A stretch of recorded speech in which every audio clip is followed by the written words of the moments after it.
The let's see. Let me invite you. If I invite you to a party, you can come along, I think. Yes. You have the Tespa Panda? Yep, I'm actually still in college, so I was able to go through a TESPA chapter and get it. Wow, how cool. I want one, but I'm not in college anymore. Artemis Cow. The only thing I have is a bugged out portrait, so I get the default. And that's all. That's my only special thing, which isn't really special at all.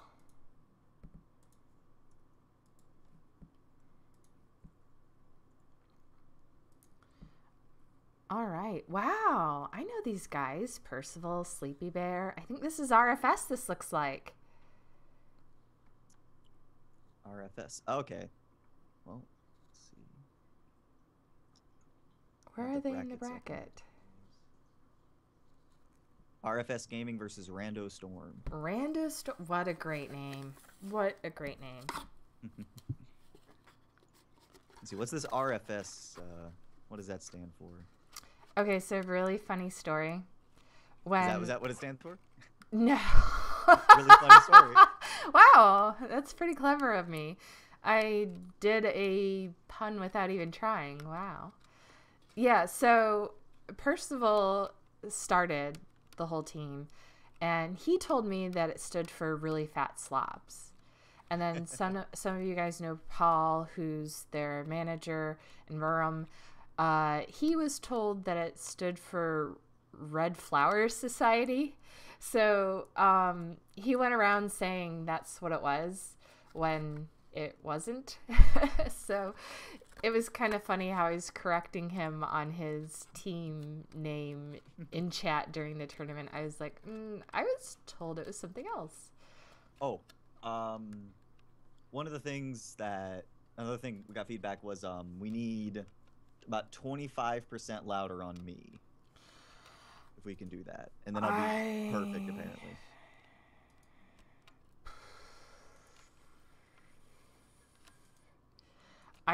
I don't know how to make you any higher. Well, let me adjust something real quick. Let's see if I can boost this. Am I louder now? I mean, to me, you're really loud. So I think that something's going on.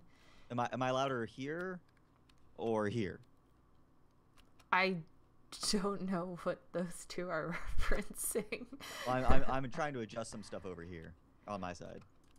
Are you talking about like here as in like when I'm talking now Discord? Versus when I'm talking now? I think you're louder the second time. This time I'm louder? Yeah. All right, so hopefully that helps a little bit. If not, I mean, at least I'm audible. They can actually hear me. Okay, that's a plus. We got a plus, people. So I think they're ready to play if we're ready to go back on stream. Yeah, so aren't we on stream now? Oh, are we on stream? Yes, we are on stream. Surprise! Oh. Surprise. Oh, wow. Cool. Yeah, I'm going to set up my straw poll so we can do who we think's gonna win here. All right. And they can just start whenever they're ready. So you're ready to stream it? I'll tell them to go on ahead and go. Yep.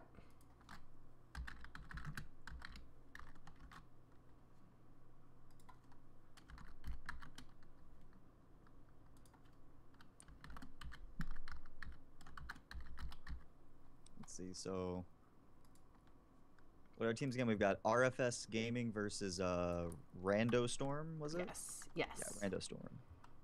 So. Okay, I hope this updates. We'll see.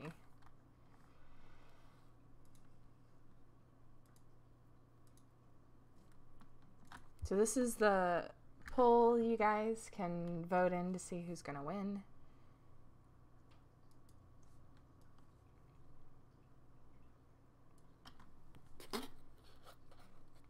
Oh, it did update. Perfect. That's awesome.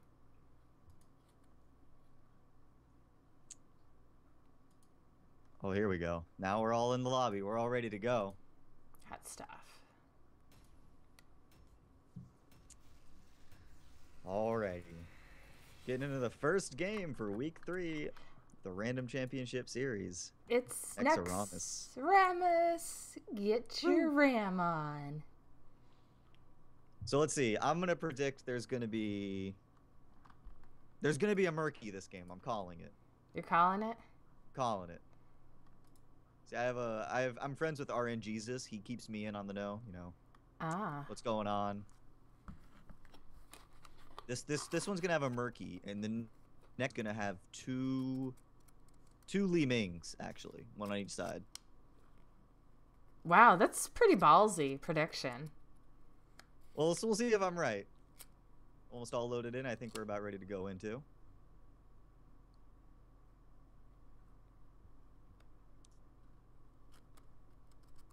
So, Lost Cavern. What a map. It's a very interesting map, actually. Because what's interesting for those of you who don't know and haven't joined us for the past 2 weeks is that actually I was wrong. It was an Abathur, not a Murky. Still fun though. But for those of you who haven't joined us, this map is unique because that fountain doesn't actually heal you. It's nothing but the globes you can find on the map scattered randomly and the ones dropped by the caster minions. So it's non-stop fighting, non-stop fun.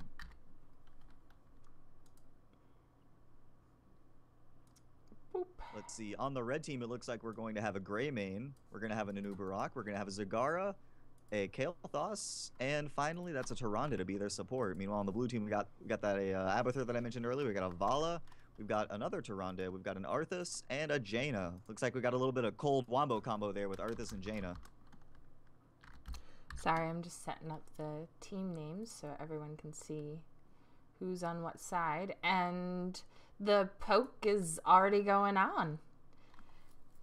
Oh! Yep, like I said earlier, there's going to be obviously a lot of aggression going on at this in this game. Basically, just because all random all mid requires you to be that aggressive. Your opponent can't heal. Oh, man! Artemis! Gray main's already going in. Oh! Sun comes down. That was nice. That was beautiful. Gray main got a little too anxious to get that first blood. Ended up turning to first blood himself. Yeah, so something is bugging me about this Anubarak. I don't know what it is. It's okay, though. I'm sure the blue team will maybe be able to make him chill out. So, are you guys hearing any game sounds on this? Oh! Anubarak went down. Jeez. We're getting some crazy. Buy me a new car. That's a great name. I wonder if that worked out for him. The owl goes out.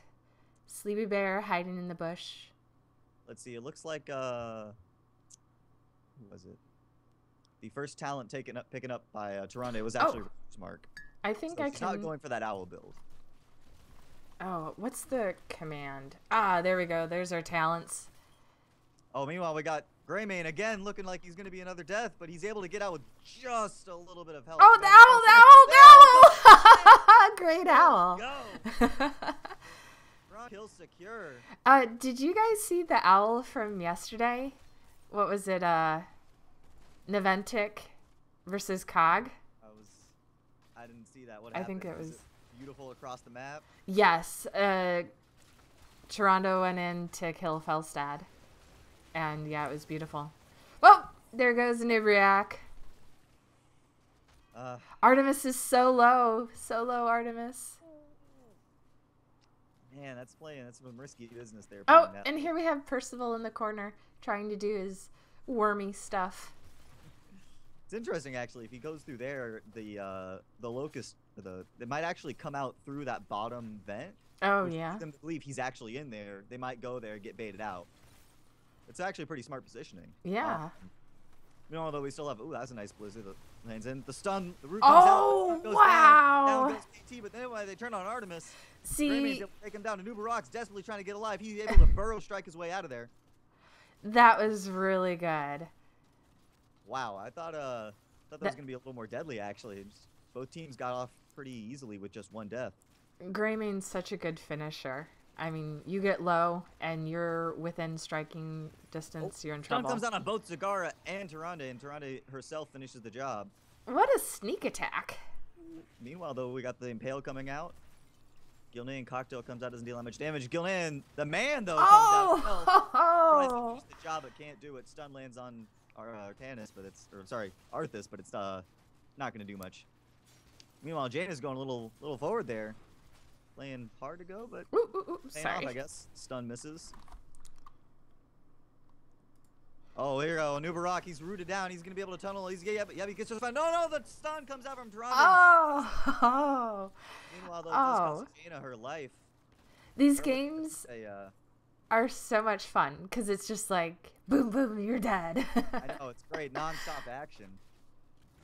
All random, all mid, all action. See, I just want to make sure that everybody can hear me. Apparently, we're not getting any game sounds on the stream. Oh no! Everybody can hear me. Okay, I'm gonna have to turn it up in game then. Let's see. Stun comes out. The gravity lapse comes out on Arthas, taking some damage. Artemis Howe not looking too healthy, less than half health. You know, we got a lot of stuff put out on the Vala just to zone her out. Ron is there with the heal though. Kael'thas doing some good. Gravity lapse again comes down on Arthas. Meanwhile, Kael'thas and Nubarak go down at the same time. Some nice coordination on the blue team, able to point out the weaknesses of the red team. Looks like RFS Gaming is being able to take an early lead here of one whole level. Wow.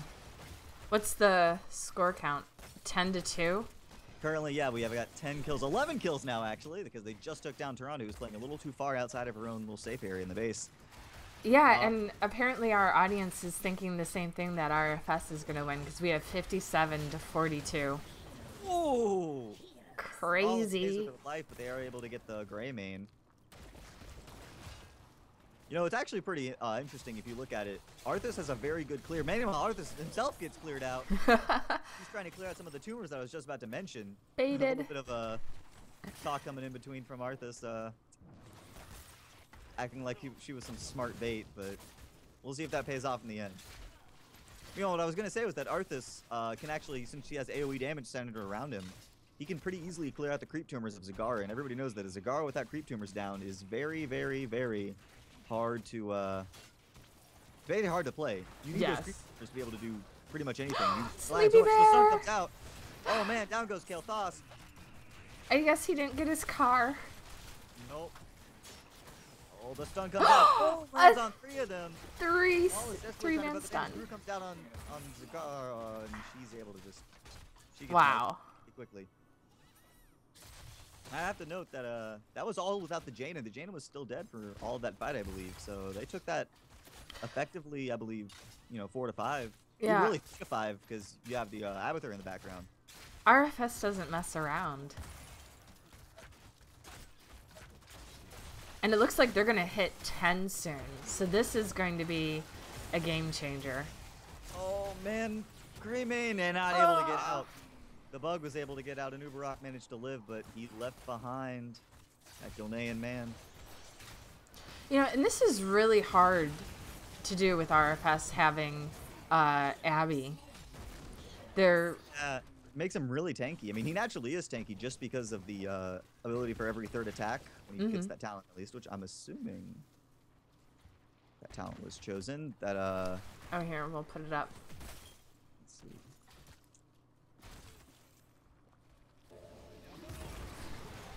What was it? But anyways, Arthas is just hard to take down.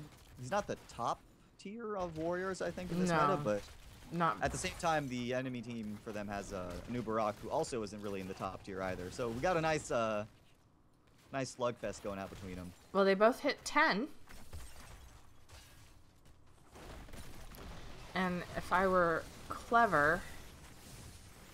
Oh, I'm following Jaina now. If you want to clear it out, I believe it's... Where is it? Wow. It's W, I believe, clears it out. W?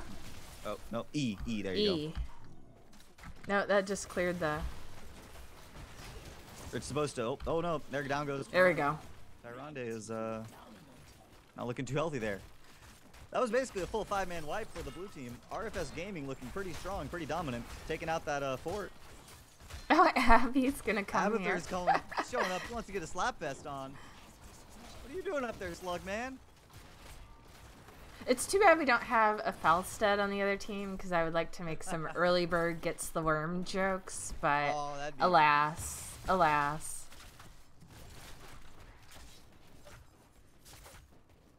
So the RFS Gaming was able to capitalize on that basically 5-man team wipe, able to get a good amount of map control and take out the first bit of the base that they need to for putting the final nail in the coffin. Meanwhile, the stun does not come out. Oh no, the Tyrande stun comes out. He's able to lock some people down. Pyroblast is going down, and the Tyrande is just going to go down very quickly. Starfall comes out, but it doesn't deal much of a zone more than anything. Thala gets cocooned up by a Nubarak. Can they capitalize on that? Jaina and Arthas are trying to desperately come over and save her. It's able to, they're able to zone out just he's enough. Trying to bait. Percival's trying to bait him. Looks like we're going to have a relatively easy disengage on the red team. They're able to get one. We should probably keep it at that. Oh no, never mind. Gray Man, he's going in hard. Can he do it? He's able to get the kill before he goes down himself. A 2-for-1 trade. Wow, oh, nope. Gravity Lapse comes out on Arthas. Is it going to stun him? No, it's not. Meanwhile, Anubarak's going after Vala, trying to get revenge. Vala, meanwhile, remembers those dark times when she was cocooned. Herself's looking for revenge. How come the talents aren't showing up at the top? That's kind of annoying. Oh, on mine they are. Oh, they are? Oh, the good. stun comes out on Kel'Thas, though. He's in Hunter's Mark 2. He's taking a lot more damage. He's getting down. No, Syndragosa comes out, get the slow. Can it be enough? Shadowstalk is popped. Down goes Kel'Thas. Down goes Tyrande. And Greymane desperately trying to They're all so low. Stunned out. Okay, I think Percival's just teasing them now. He's like... Oh, he totally is. This is slug play going on here. It'd be only greater if he's actually starting attacking. Like, if he were to attack some stuff, that'd be great. I want to see some slaps. Some slapather? Oh, now he's just tearing up the ground, canceling out of his burrow. He's B-stepping.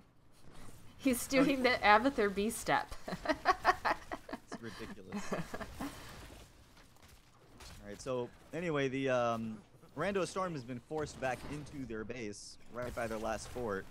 This is their last holdout, really, before they fall back to their core. They need to do something about this. They're only 2 levels below, which, I mean, they're missing out on their level 13 talents. Oh, Pyroblast coming out is going to be enough? Nope, takes her down about half health. They're missing their level 13 talents, so they are at a disadvantage in team fights. Yes. But it's not the worst disadvantage either. Meanwhile, though, they are letting more and more experience go over to RFS Gaming, which means they will be getting their 16 talents. They can't even reach 13 before RFS Gaming reaches 16. I'm not sure how much they can do. Starfall pop, though. Ooh! Oh, man, down goes Zagara. Greymane trying to get... He's able to get out. Down goes Anubarak. Tyrande, don't let your team go in vain. There we go. All right, so she's able to stay safe. But then again, it is still 2v5. I'm not sure much, how much Rando Storm is going to be able to do to this, honestly.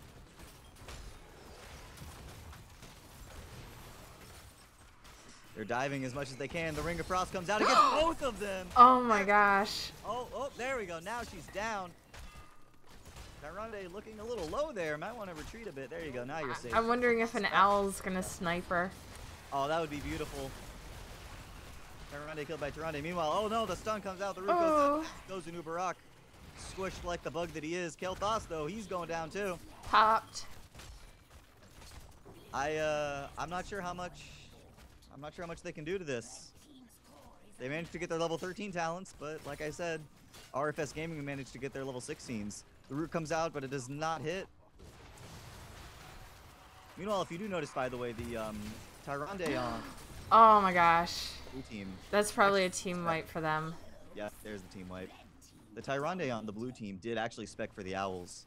Yes. So putting out more damage. Mm-hmm. Yeah, I could tell when the Tyrande from Rando Storm put out her owl and it didn't go through. It just stopped at the target. It was like, okay, she's not talenting for it. Pyroblast was and we used can on see their talents. How smart that was. He just kind of did about, I don't know, a third of his health, and he's healing up from it already. So how come they're not really finishing? I'm surprised they didn't finish the core. They might be actually holding off to get their level 20s.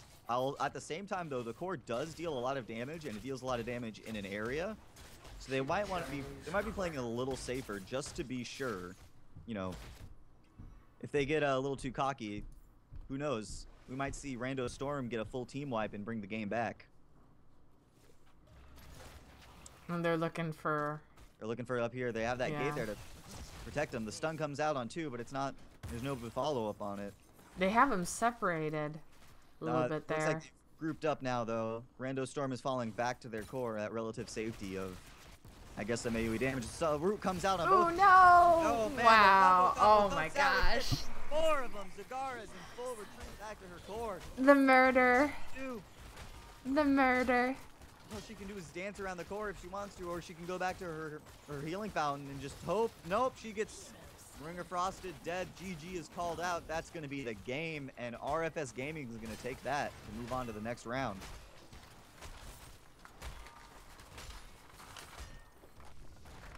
Wow, GG RFS.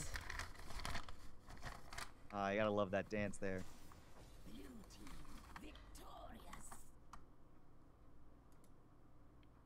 So yeah, what a game. What a game. Do I still have you? I think your camera froze. Let's see. Nope, it's there. Oh, good, I'm here. Yes, hi. Looks like it froze again. I don't know why. Okay, apparently I need to have the window up for your thing to be active. Okay. Learning on the fly, guys. So I have a really bad joke for when a team performs like this in the game and the other team never got a team wipe on them. Anyway, so why does RFS smell so bad? I don't know, tell me. Because they never wiped. Mm-hmm. Oof. Yep. Yep. They're dirty. Mm-hmm. Dirty, dirty. Great jokes. Gonna own it. Gonna own it. Yeah. Uh-huh. Getting our ARAM on. So this is what it's about. So, what's up next? Let's see. We do know that, let's see. I think, hold on. We might get a game right now. Oh, good. Let me leave this one. Oh, I'm Zeratul. That's interesting. I didn't even see you playing in that game. You must have never had visibility.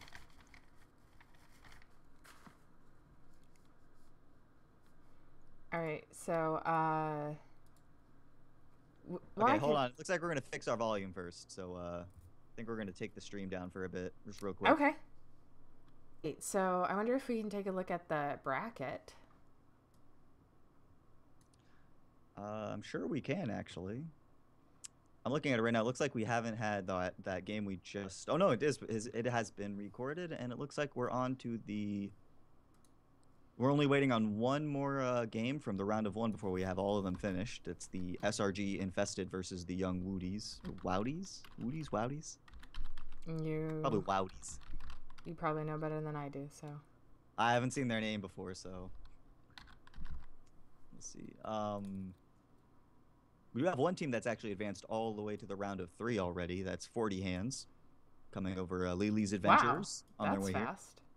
Oh, it was both 40 Hands and Lily's Adventures had a bye, so they both were moving on right to the round of 2, and then they've already played their best of 1 already.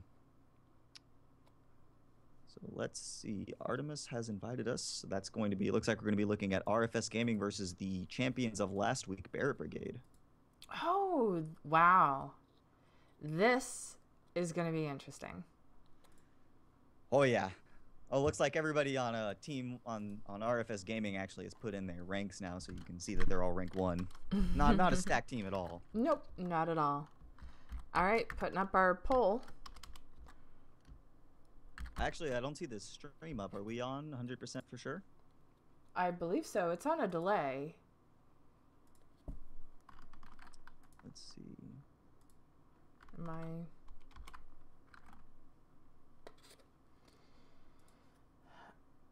Oh, wait, maybe I have stopped streaming as my options now. So... That should mean you are streaming. Yeah.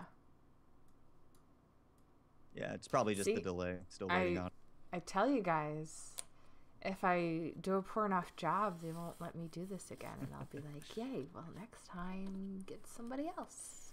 So hold on, though. I still want to come back, too. Yeah, well, I'll be like, have my imaginary friend do it. He's pretty good at this.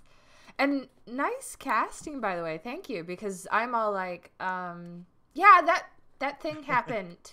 Yeah, look. Oh my God. You know, that's the extent of my casting. And you're like, you know, doing the play-by-play. And it happens so fast. I can't speak that fast. I can't see what's happening and then talk about it so quickly. Like, Yeah, are you practicing honestly, this? I'm not, but I've done some like amateur casts for some of my school stuff in the past. We have a tournament actually. For those of you who are watching, actually, you know, I don't see the stream on yet still. So, I do. I see me messing with the bracket, trying to get it up. I just had to refresh the stream. There we go. For those of you who might have missed it, I'm actually from Rutgers University, and we've got a great esports scene developing here. I'm not just plugging it right now. Well, do we still have some time? Are they still getting ready? It looks like they're still. Oh nope, looks nope, like they're all in. All right, so for putting up with us guys after this game, for those of you who are watching the stream, I'll be putting up a code. I'll just be holding the code up to my camera and screenshot it or do Oddshot TV or whatever you'd like to do to get the code, and then rush over and claim it. And it's a code for a Hearthstone card pack. So after this game, thank you for putting up with me tonight, and hopefully you're having a good time and at least can get a code out of it. So and then we'll put out the new straw poll. Let me see. Did I do that right?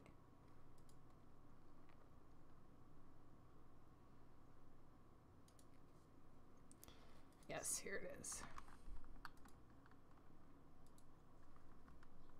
Are we ready? Are we in? Yep. Looks like everybody's ready in the lobby. All right. This is going to be going in good time too. Let's see. It looks like on the left side, left team, we're going to have again RFS Gaming, and on the right side, we're going to have last week's champions, Barrett Brigade. Hopefully, they're on the same side, so I don't know. I think they, it looks like they were on the same side. I recognize enough. We know Artemis Howell's on RFS, and we know that Trunks is on. Yep, Trunks will be on the red team. So we've got RFS Gaming as the blue team. And, what did I say? Yeah, we've got Barrett Brigade as the red team. So, let's see. What was my prediction? Last time I messed up and I said there was going to be Murky and there wasn't. So, and I said 2 Lemmings this game. So, let's see. I don't know. What was I mentioning earlier? Oh, yeah, the play-by-play. If you want me to, I'll go in a little harder on that, actually. Oh, yeah, please, because I'm very inadequate when it comes to that. Wow, all right. So. I'm 0 for 2.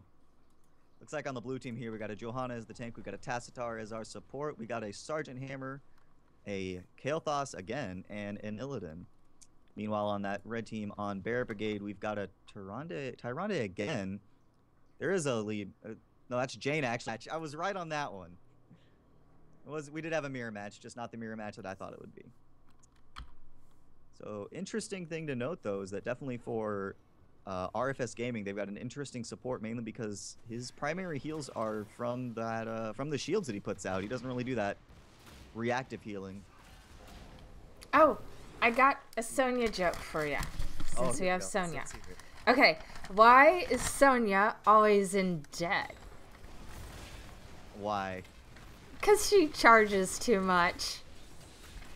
Oh. There you go. There you go. That's a nice one. So what's happening? Well, we got the hammers that were actually just outside of each other's range. And it looks like, honestly, I predict this is going to be a fairly defensive match until somebody can get one of the hammers out of position. They're actually taking up comparable positions to each other. Again, just out of range.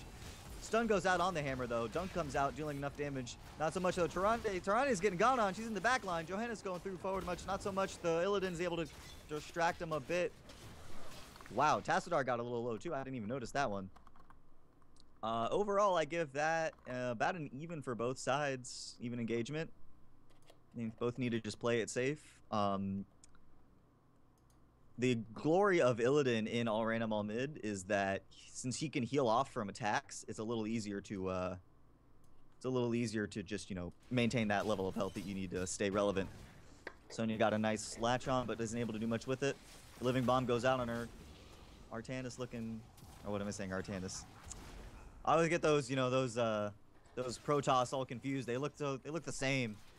Actually saying that's why they aren't doing some, like Felix, I guess, because they're having trouble trying to come up with their profile being different for all the heroes, so. I can see that, Uh-oh. Sonya's getting gone on. She's blinded, though. She's not able to do it. She's spinning, trying to get out. Johanna's looking a little dangerous, though. Illidan, Hammer, both of them caught out. At low health, desperately trying to do it. Kael'thas desperately trying to keep the red team away. His allies able to get back and get that beautiful healing fountain, get him back up to health. Let's see. Again, we got neutral game going on here. Visfin out. Tyrande misses the stun. No, the stun does land, actually. Oh! Boom, blown up. Deleted.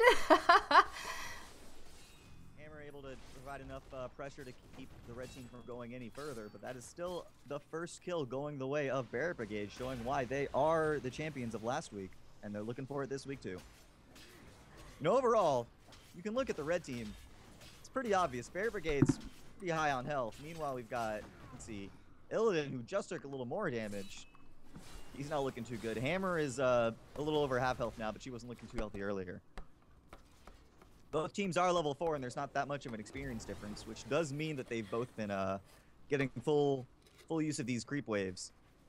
Oh, we got a fight going out here. No, not enough going out. Johanna, though, she's going a little too far. She's going way too far, actually. She's needed some pop. There you go. Shield comes out, able to keep her alive. Kael'thas getting out of gravity lapse. He's not able to do much damage, but he's able to dissuade the red team from going a little further. And again, creeps meet back in the middle, and everything resets. Stun goes out from Tyrande, but she does not hit anybody.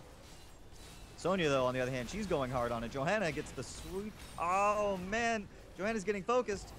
Empowered Flame Strike comes out. Doesn't deal enough damage to do much of anything. So, Hammer. I've been really noticing that Barret Brigade, their health isn't moving that much except for maybe 2 heroes. And it seems like RFS is really getting low all the time. What's going on there?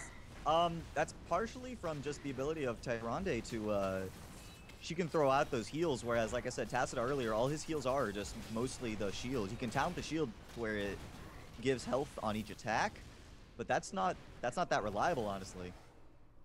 Because, obviously, it requires you to be auto-attacking, and if you've got somebody like, you know, the... Oh, hold on. Here we go. Sonya getting caught out. Is she going to be going down? Wow. Yes, meanwhile, though, the Kael'thas pays with it with his life. All right, so that was a 1-for-1 trade, and I think that actually RFS came out on top of that, in my opinion, just because now they can go on a little harder. They don't have their Sonya to really bugger the back line. They can go in as hard as they want. But, of course, Barret Brigade playing it very smart, keeping it fighting over the globe. Yep, it's fighting over the globe. Those globes are hugely important in an ARAM. Hammer just going there, tanking out the damage, taking as much as she can. Meanwhile, she does drop down to 1/3 health. Illidan trying to get a couple hits off, too. Johanna's getting shot by the hammer up at top. And again, we've got near full health on most of the heroes on Barret Brigade, but RFS Gaming is slowly losing health. Meanwhile, Unstoppable popped by the Johanna to hopefully get out. Can she do it? Yep, she's going to be able to get out just fine. Sonya chasing her to make sure she goes behind that gate like the good girl she is. Yep. I don't know. It looks like, honestly, this is going to be very slow, methodical game by both sides. Both sides know their advantages, and they're going to play them as safe as they can. Illidan, though, Sonya did not know the Illidan was in the bush there. Oh, man, this is good. Let's see, we got the snowfall coming on there. Hammer doing as much damage as she can. Jaina falling low, but not low enough for a kill. I think I didn't quite see who got the globe there, but overall, it looks like a victory, I would say, for the actually, for neither side, really. Now they're fighting over the bottom globe. That one definitely goes to RFS Gaming. There we go. Jackie! Jaina! Able to get out just fine. Oh, no! Oh, never mind. Wow, did not see that one coming. That was a good one. Yeah, you know, when you think you're behind the gate, you're safe. and so many times you're not. I mean, there's so many abilities that actually reach over that. Even some abilities that are fairly close range, like Tyke's Overkill, you wouldn't think so, but it reaches over. The Hydralisk from Zagara actually can shoot over it too. So they're just sorting out something else for the one of the teams that never checked in, apparently. Let's get back into this. Hammer picked up first aid, it looks like. That's actually a pretty smart pickup, just because both Hammers picked it up. Again, since health is so scarce, really, on this map, it's a good pickup. Sonya's able to get that Ancient Spear onto kill Thos, able to secure some damage. He's down to, that's about half health without that shield in there. Meanwhile, Sonya herself does get some damage on her. The Living Bomb is going to explode soon. It spreads over to Tyrande. Tyrande is not able to do much about it. He's able to ensure that it doesn't spread to the rest of the team. Flame Strike comes out, doesn't do much damage. And Healing Ward is plopped down by that Tyrande to keep everybody healed. The stun comes out. Hunter's Mark is out on her too. Sark's Hammer not doing good. Kel'Thas, there we go. The damage is coming out on both sides. Nobody's able to exchange much though. The preventive healing from that Tassadar and the reactive healing from the Tyrande are able to keep everyone relatively up. Meanwhile, the double stun comes out in Illidan and Sergeant Hammer. Johanna's coming forward. She's trying to do as much as she can. You know, a player that I haven't actually focused much on right now is the player who's playing Azmodan. We haven't noticed it, but I'm sure he's been farming up that. Yep. He's slowly farming up that dunk that he's got there, and he's actually focusing it on the healing tower, or the healing fountain behind the base. They can't get to it yet, but if he can ping it down every little bit. Whoever is getting low though is Tyrande. There she goes down. She's blown up. Sonya has a living bomb on her. She's going to go down too. Nope. She's able to get out just fine. Okay, Barret Brigade is able to disengage, but that was a nice, good pick-off by the RFS Gaming team. Able to get a slight experience advantage. Again, Azmodan going for that dunk on the fountain to hopefully ping it down as low as he can go. RFS has been really good at getting the globes, I noticed. That's honestly how one of the ways you can win the map for sure. You control those globes, your enemy is forced to rely on the healing fountain for healing, and that's only up every, what, 90 seconds? That's a large amount of time that you have to deal with. Illidan popping evasion. Is he able to get... Nope, he's not. This is going to be a really slow... Stun comes down on Kel'Thas, though. Is it enough? No, the arrow is blocked. The dunk comes out. He's able to dodge it, though. This is going to be a slow game with the two hammers. It's creating so much zoning that these teams can't really engage like we've been seeing in other games. True, although it does bode well, I think, actually, for if RFS Gaming can get a good engage off. I think they've got the upper hand simply because Azmodan's not going to have much of farm up, though. Meanwhile, Azmodan himself and Tyrande are both getting gone on. Not much, though. Blackpool popped to deal some damage. Kel'Thas looking a little less healthy, but he's able to get up just enough. Looks fine now.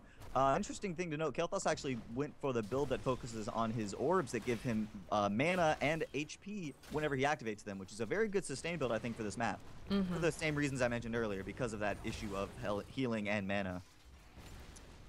Hammer sieging up. Sonya goes on. The entire team goes on her. Leap is popped. She's stunned. Is it enough? She's able to get out. Phoenix is cast. Sonya's able to get out.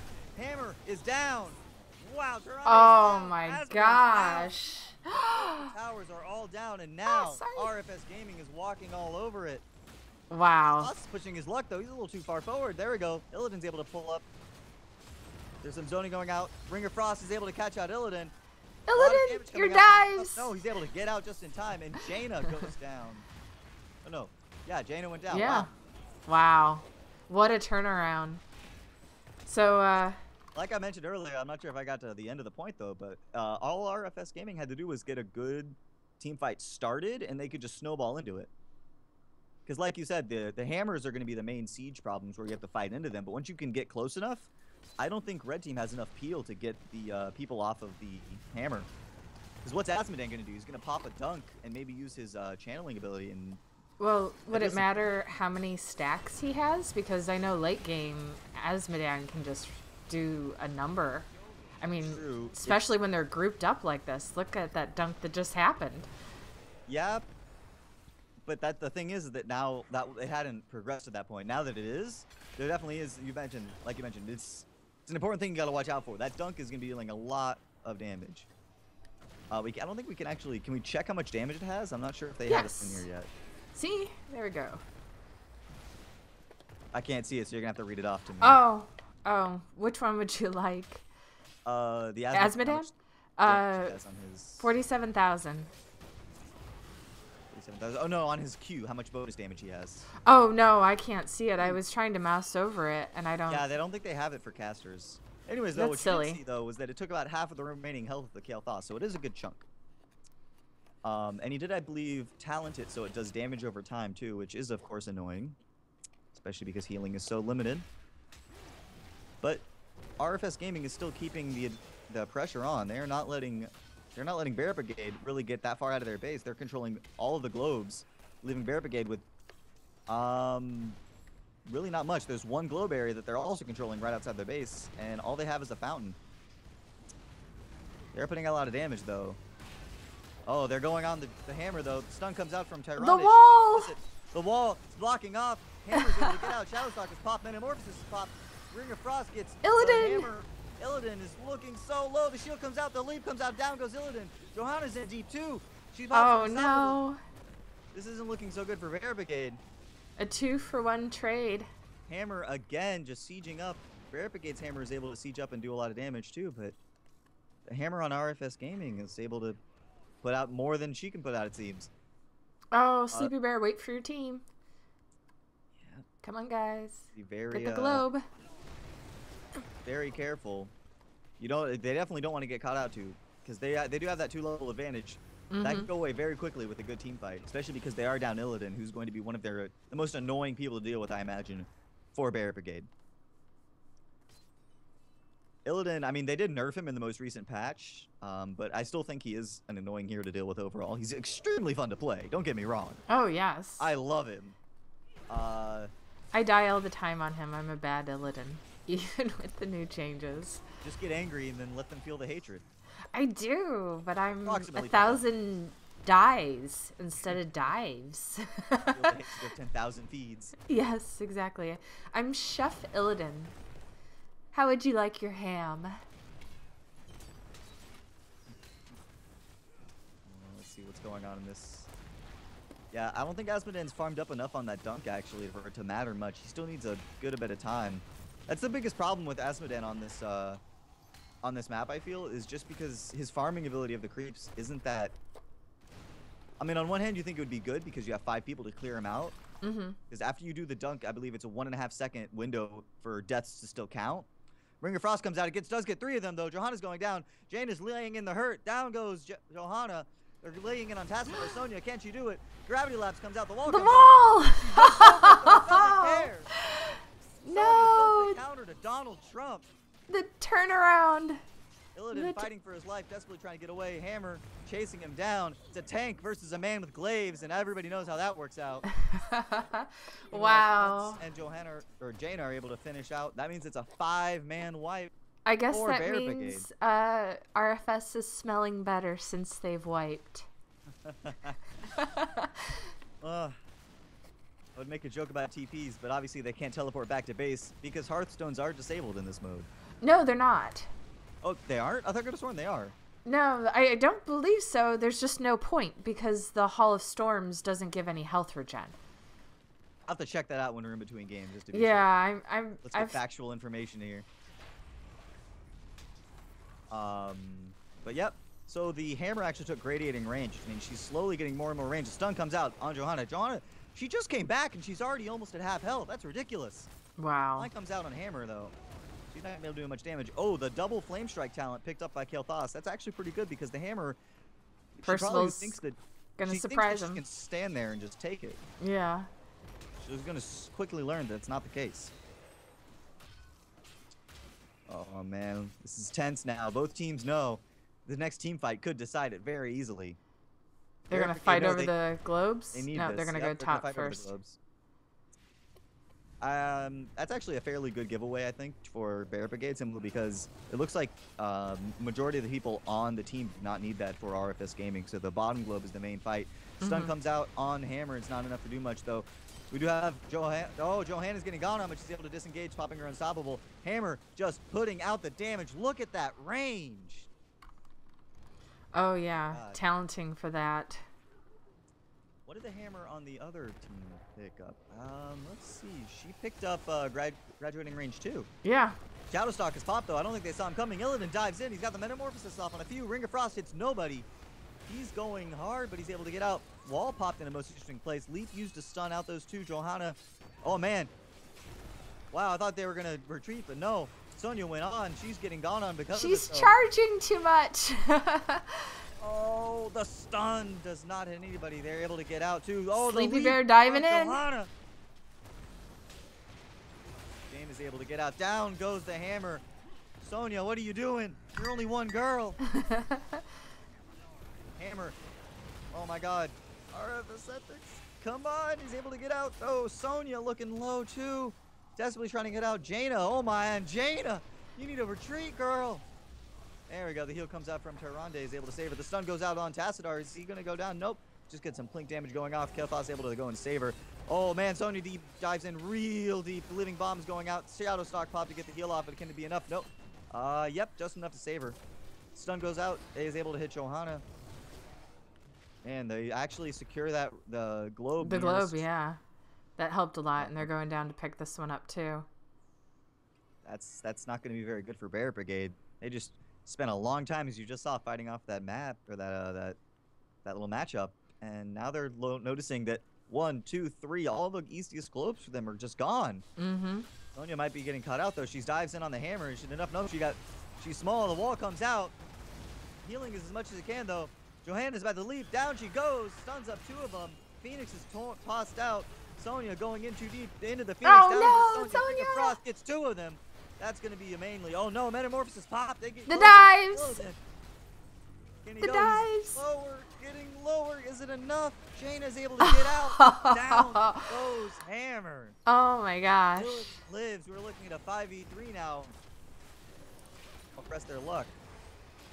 And it looks like they do. Down goes Tyrande. And they're just focusing on that fort. Not much resistance they can put up right now. Illidan taking some hits from the core, but he doesn't care. He's going to pop evasion. They're going to finish this. They're going to finish this. It looks like this could be a good game, but I don't want to count it out yet. If Sonya can get up before they finish it. Yeah, they're calling it GG. Offensive good game before the defensive one comes out. But yeah, this looks like it is going to be it. I mean, with the hammer pounding in the back like that, even if they got the front line, they're not going to get it in time. Wow. And our audience, our viewers voted for RFS to win that game with 57% votes in their favor. So, good prediction. Good prediction. They were behind them. So, staying true to my word, get your screen captures ready. I'm going to put up the code here, and it's for the Hearthstone card pack. So if you can claim it as soon as it comes up there. Hopefully I can focus on those numbers for you guys. That is for a free card pack. You know what? I wonder if this is backwards too, because I'm seeing it backwards. Are you guys all seeing it backwards? Oh, there's a 2-minute delay though, so. Oh, okay. Yeah, I think it might be backwards. So if it is, it's... that adds some fun then. Yeah, add some challenge to this claim. Free card pack. Thanks for staying with us, guys, and putting up with me, the amateur caster. So let us know who ends up picking that up. Anyway, wow, what a fun game.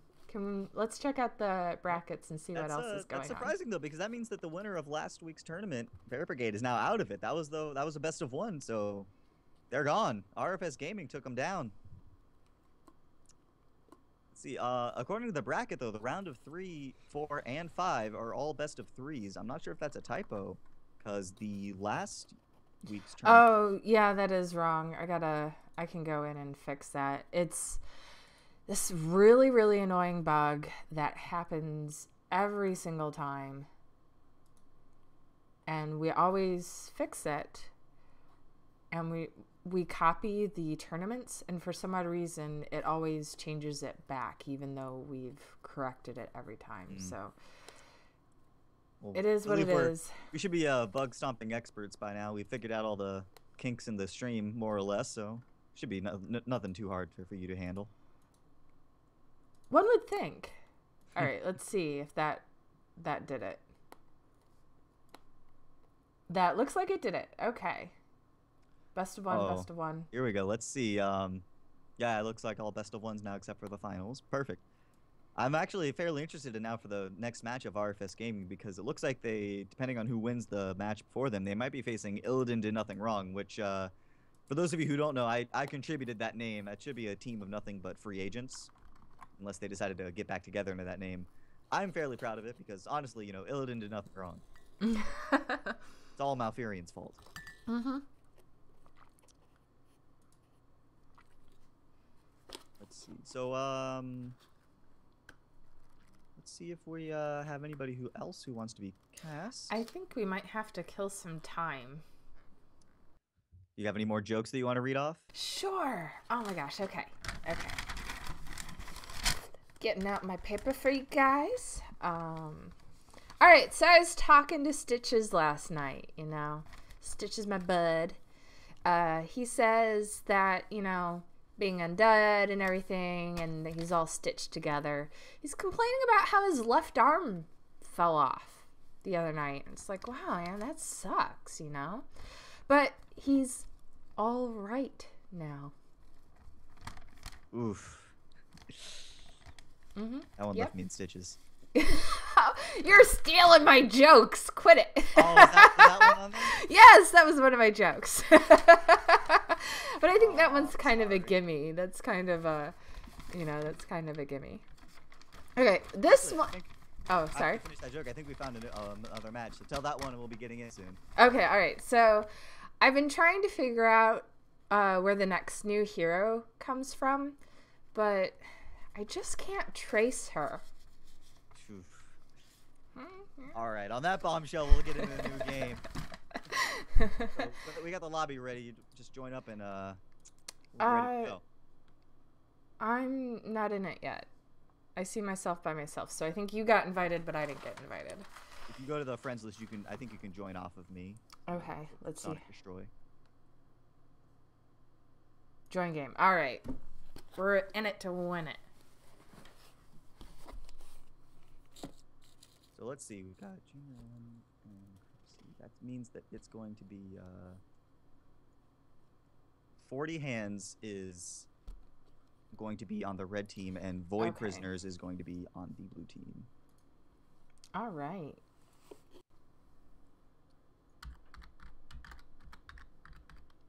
Now 40 hands is coming back.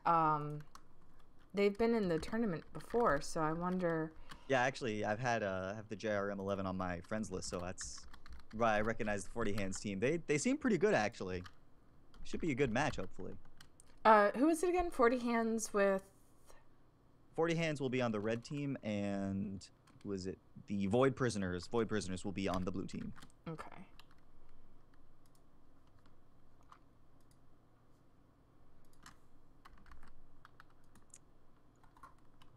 Getting in. 10 out of 10 players already. Somebody's calling for Murky, it looks like. Let's see, who was it? Oh, they're arguing. No Murky for you. All right, let's see. There won't be a Murky this game. There's going to be another Abathur. I'm calling it. Let's see if I can go 0 for 3 now. And the match is starting. We're going to get in on this. Let's get ready. To rumble. Oh, wait. To ARAM. Had to remember where I was. There you go. There we go. Alrighty. What are we looking at here? So I made the Abathur prediction. We're going to see a Rexar this game also. So somebody on this is going to be playing Rexar. I feel it. Rexar is actually pretty annoying to deal with just because of how tanky.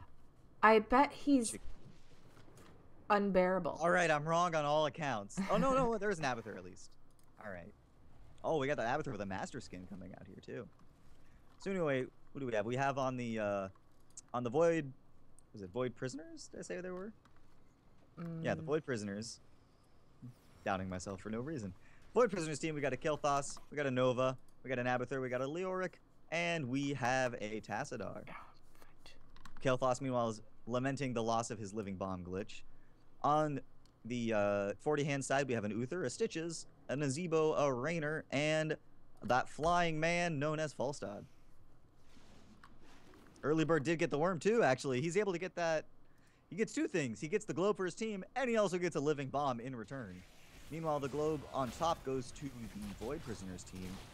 There's some interesting engage going on. This is going to be... Oh, man, the hook by Stitches. The zombie wall was not enough to trap her in, but that was a beautiful hook across the wall. So this is actually interesting simply because effectively the Void Prisoners have two heroes that aren't going to be always pressuring. Nova's going to be looking around the edges for some nice picks. And the Abathur, obviously, as you know, he's going to be AFKing in base, and his team will complain as to why he's not fighting. At least that's how all the games I play Abathur go. Let's see, we got the fight going on. Stitch is just walking in as much as he can. The wall doesn't actually do much because a well-placed mine by the Abathur is able to blow it up. The hook comes out, though, on the Kael'thas. Shield comes out, too. Stitches, he's desperately trying to go, though. He's going to go down. No, the heal from Uther is enough to keep him alive, and the big man walks out. But that is, of course, a relative win for the Void Prisoners team, simply because they're able to pressure on those towers in the mid lane. Of course, I say mid lane, but there is no other lane in this mode. Actually, now that I look at it, too, Void Prisoners has some pretty good wave clear between the Skeletal Mace of Leoric and the Kael'thas Flame Strike. They can basically eliminate a creep wave in under a second, I think, if it's well timed. Meanwhile, I think the red team here, I think 40 Hands is going to be a mainly pick-off lineup with that Stitches. I'm gonna be looking for some pro hooks here. Let's see.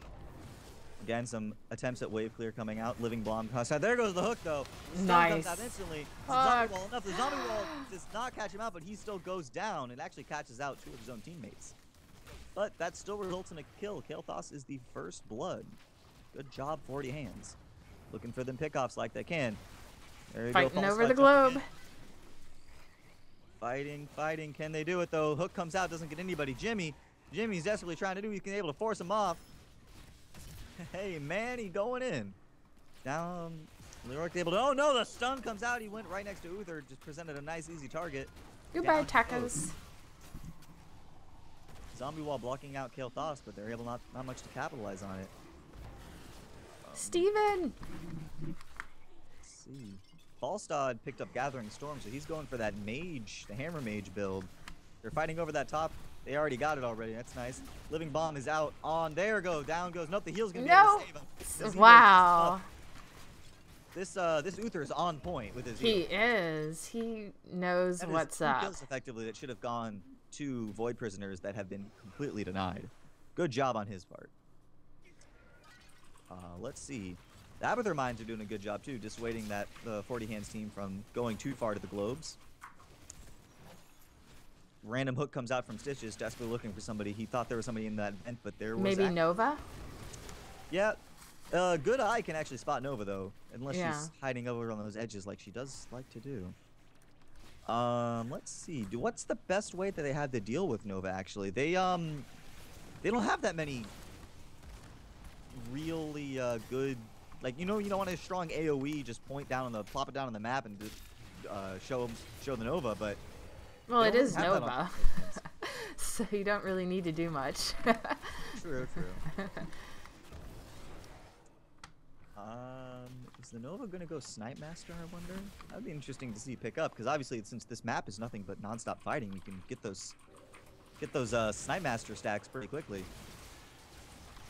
Sieging up going on. Hook comes out from Stitches, does not find anybody. Leoric's demounted. He's got the hat on him from Abathur. Jimmy's going really offensive, though. His first aid is popped, and he retreats to general safety of his teammates. Stitches coming around on the side, hopefully trying to find something. Leoric's grasp does not hit. Wow, we have a lot of 40 Hands here. 7 votes in their favor to win. Oh. What are the percentages? Is it all 7 for him, or...? 70% for 40 Hands and 30% for VP. Ooh, and I'm not doing my camera work. Let's see, though. They're fighting over a globe, the red team was, but that globe was already gone. Meanwhile, Stitches gets the hook out on Tassadar. Is it enough? No, he pops his phase. He's able to get out. Meanwhile, the rest of the team are actually pressuring those towers. They got one tower down already. The gate is down too, which means that, I mean, they still have a general safety of the tower and the fort in the background to retreat to, but the red team can no longer just hide behind that wall and hope that the blue team goes away. Come again some other day. That last tower on the front, out of ammo and slowly looking down. There goes Kael'thas. Is gonna be, yep, the living bomb's gonna be able to get rid of it. Down it goes, and that's gonna give him a nice little experience lead. For those of you who are worried about the drawing for the mountain portrait, that'll happen toward the end when you're out of your tournaments. I saw in chat people were asking about that one, so don't worry, you won't miss it. I know it's an interesting thing to note that the Falstad is actually making very short leaps just to 100% secure those globes for his team.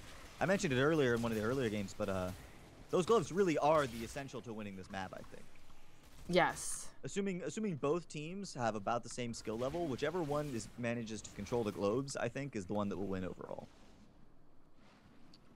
And it's all about timing, because you can see how VP wasn't ready. They're not really watching. Oh, yeah. Speaking of not watching, though, oh, wow. The hook comes out, is able to get the Tassadar. No, he's able to just fly away. Or float away, really. Nova gets stunned up, but the Tassadar shield's enough to keep her healthy. And we're returning back. Living Bomb spreads onto Falstad. He's going to keep it away from his team. Hopefully, yep, there he goes. Smart plan, both of them. Pinging out that top globe. The entire team's going to get it, yep. Nice little bit of healing. Bottom glow spawns in about 5 seconds. Let's see if they can do something about it. Yep, they're already transitioning over there. Stitches, can you do something? Nope. Tassadar's just going to camp and get it for his team. Stitches throws out a hook but is not able to make it land. Living Bomb goes out on him. He's got to stay away from his team for fear of it spreading. Oh, man. Nazeeba, what are you doing there? Got a little too low for my safety, but Uther's able to bring him up. And Tassadar's still looking pretty low. I'm not so sure about that, man. Needs to retreat a bit. And, you know, when they get low, Nova's going to be able to clean that up. Speaking of Nova, she got hooked out by the Stitches, but not able to capitalize on that. Raynor did have his first aid pop, which means that this would be a perfect time for the blue team to go in on it. Speaking of going in, though, the red team are deciding to capitalize on it. Can they get Leoric down? He's going low. Can they do it? No. Living Bomb, though, is it going to spread? It's going to spread to Jimmy. Jimmy gets his first aid popped again. Spreads the bomb to Stitches. Can we get it all the way around? Nope, he does not give it to Uther. Now we're going to have a Living Bomb for the whole friends and family. Tons of fun. Let's see what's going on here. We got, again, a reset back towards mid. Basically, both sides are desperately trying to get through the creep wave as much as they can. Get as much damage as they can get done. Ooh, those mines. Oh, Steven, those mines. Yeah, the mines are just... He was hitting them all. It's interesting to note, though, the Abathur actually is not speccing his talents for those mines. He's actually going for the symbiote entirely. He has actually picked up the increased amount of spike bursts, increased damage on the needles, and a 25% increased attack speed, which could be useful for somebody like, actually, I don't know. Kael'thas, though, gets hooked out. Is it enough? He gets stunned down. Can they bring him down? Yes, down he goes. Leoric, he's got the hat on him. Oh, and they have 10. They have 10. They do have level 10. Let's see what everybody's picking up. Looks like Stitches is going to pick up that beautiful, beautiful Gorge. He's going to basically hook someone out and probably try to drag him back as far as they can. Holy Shield naturally picked up by the Uther to give somebody invulnerability. What does it get? Oh, there's the Gorge. I called it. Yep, did what you called. Him out. Down he goes. Boom. Wow. That's fast. Interesting thing to note. I'm not sure. I don't think I've actually seen Leoric played in this game mode. Interesting because he doesn't actually go back. Oh, wow, that's a lot of damage. And they found Nova. Is Nova going to be able to get away? Can she do it? The hook Nope. comes out! Wow, beautiful play by the Stitch. And Penguin's like, what happened? Effectively a four-man wipe because Penguin obviously is staying as far back as he can. He's a little scared. So it seems like 40 Hands has returned the favor here that they got earlier from Void Prisoners, and they are going hard, hard, hard on that fort. It looks like I think they're going to be able to get the first one. Down it goes, and they've secured a full, almost 2-level advantage now. It's almost a full 2. Stitches went and picked up that globe, so that means that the Void Prisoners are actually looking at very limited regeneration. Yep. 40 Hands is going to pick up the top one. They're going to move on to the bottom one, I imagine. It's got about 10 seconds by the time they get down there. Mighty Gust comes out again, just pushing them out. There's nothing they can do about it now. They can't go for the bottom globe at all. Actually, no. Wait. It's not quite spawned yet. They might be able to go for it. Zombie wall comes out. It's blocking. They grabbed it, yeah. They do get it, though. Uh-oh. Nazebo looking a little low there. He's able to dodge it, though. Going as hard as he can. Phoenix comes out. It's enough to dissuade the Stitches. Stitches gets tombed, though. But he eats the man. He eats him in his own tomb. That's savage. Eats him out. And that's where it goes down. Down goes Jimmy. Felstead. Oh. Funny there. Trying to probably kill the Nova, but is not able to do it. No. Sibo's desperately trying to chase him off with this Gargantuan. But he's going to get caught out by the Nova. The slows out from pinning shot isn't enough. Invulnerable's placed on him. Get out, man. Get out while you can. Can you do it? No, the savage snipe from And Nova might die in the wall. Oh, man, if that's true, if that happens, it's going to be crazy. No, Uther's playing it safe. Uther, come on, man. He's right. Oh, hide and go seek. It's a little unfair when your person who's hiding can go invisible. Especially in the bush. That was definitely an action-packed event, I'd say. Mm-hmm. Overall, it's closer, a little closer in experience-wise. Void Prisoner's looking at just under a 1-level deficit. Wonder how much damage that gathering, the gathering power on the hammer has for Falstad. Let's see. He is definitely going 100% for that hammer build. Mm-hmm. So it could, if after maybe another couple minutes, it's going to be really devastating when he bursts that hammer. He does have secret weapon, I believe, on it. Yeah, a boomerang. There it is. Yeah. Let's see. Oh, Nova's got it out though. Pops her precision strike. The hammer.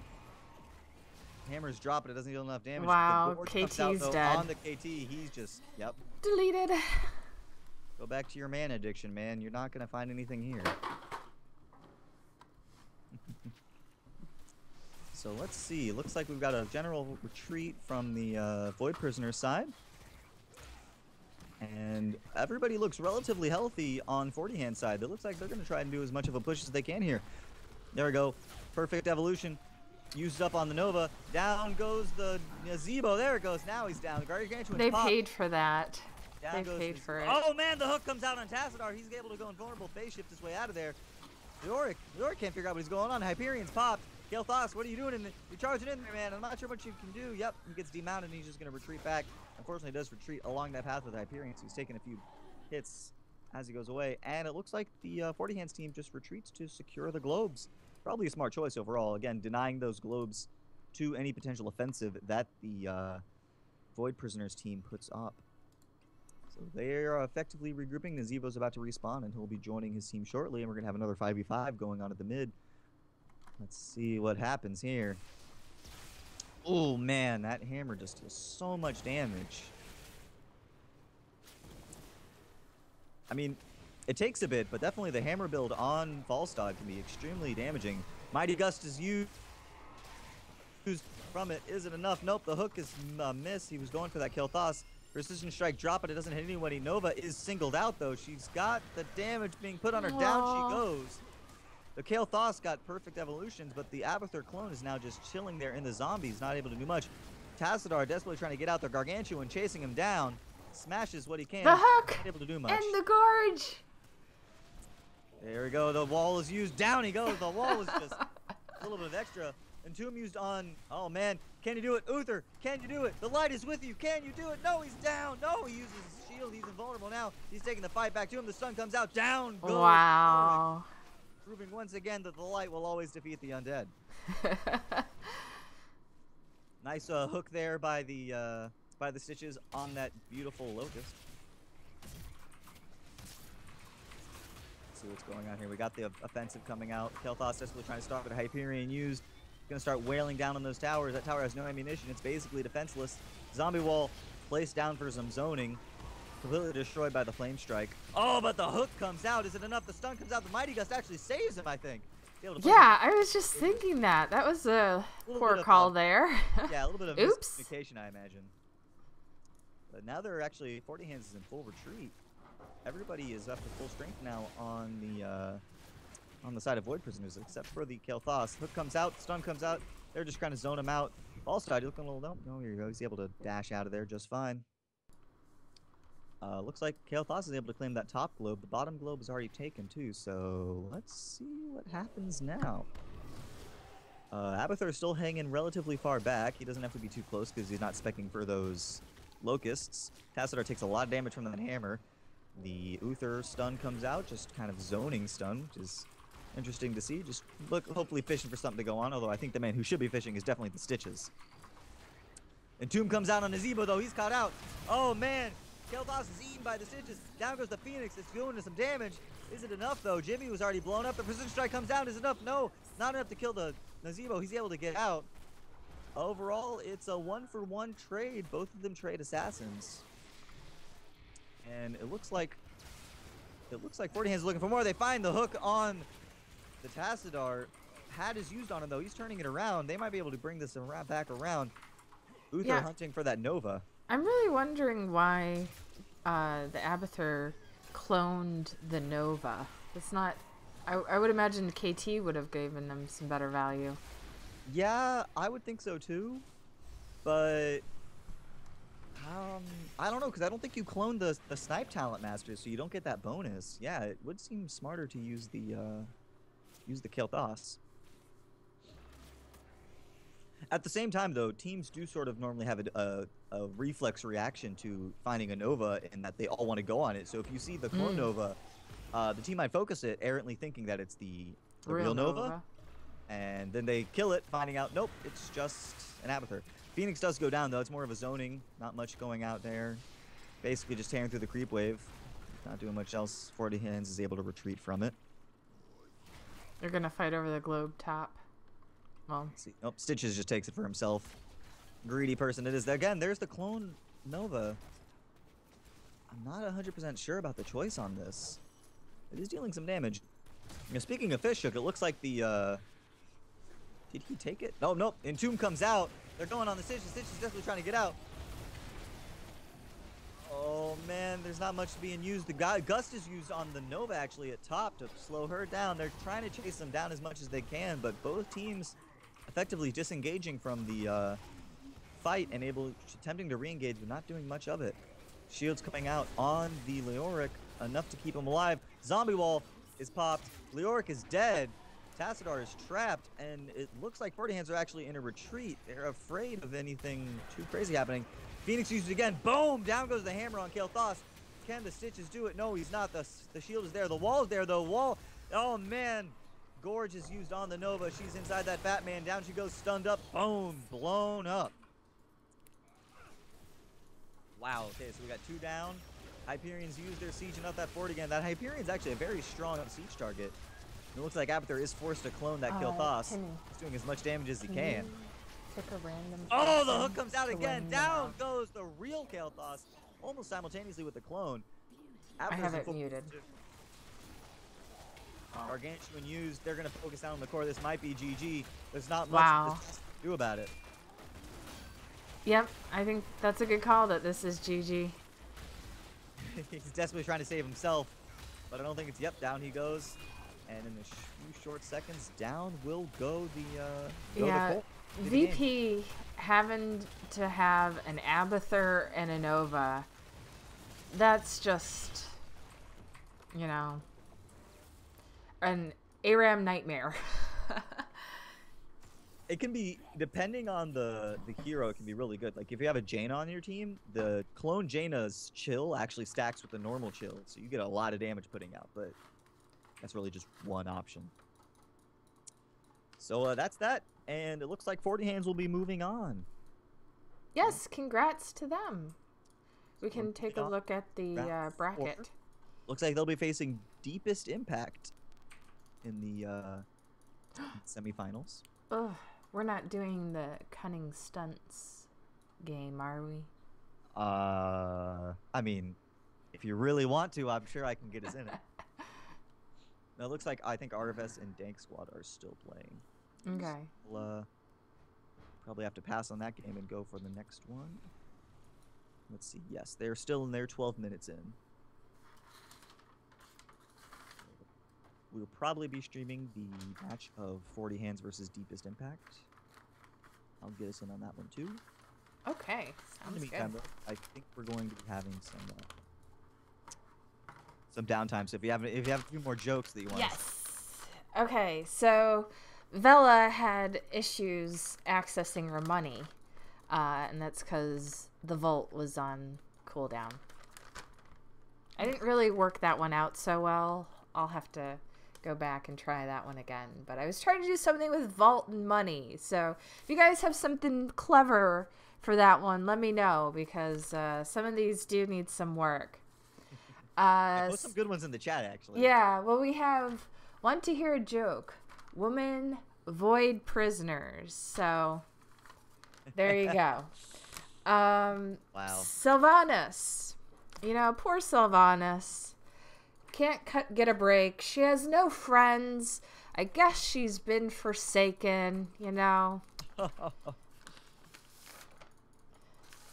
okay. What else we got? If she wants a friend, she can mind control one for a few seconds. Mm-hmm. Oh, here's a good one. Greymane. We had a Greymane. Yeah, exactly. We had a Greymane earlier, and I didn't whip this out, so I should have done that. But you know, the Greymane, he has to be careful and aware of his surroundings. You know, he has to know when he's gonna dive in, and when he dives in, he has to be a werewolf.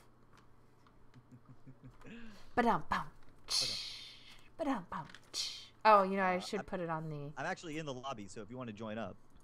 Okay. We'll be getting into casting. It'll be on the blue team, we're going to have, I believe, Deepest Impact, and on the red team, we're going to have 40 Hands again.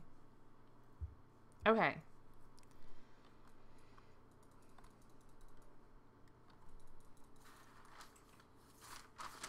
So I can make my poll for that too.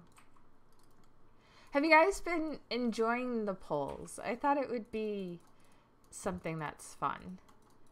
I think it's cool to hear what the chat thinks, honestly. I think so too. Okay, so we got 40 Hands again and Deep Impact. Deepest Impact. Oh, okay. Well, I just did DI. So. It's not just a deep impact. It's the deepest. Get it right, Royal. Get it right. Okay, let's see. So I think we're about ready to go into this game. 9 out of 10 players. We got just a second to hold on for them. Whew. Let's see. What type of prediction do I want to make for this game? Since they're never right, my dream all-random, all-mid match is going to be 2 Murkies. 2 Murkies? I love Murky matches. But, there's something about Murky.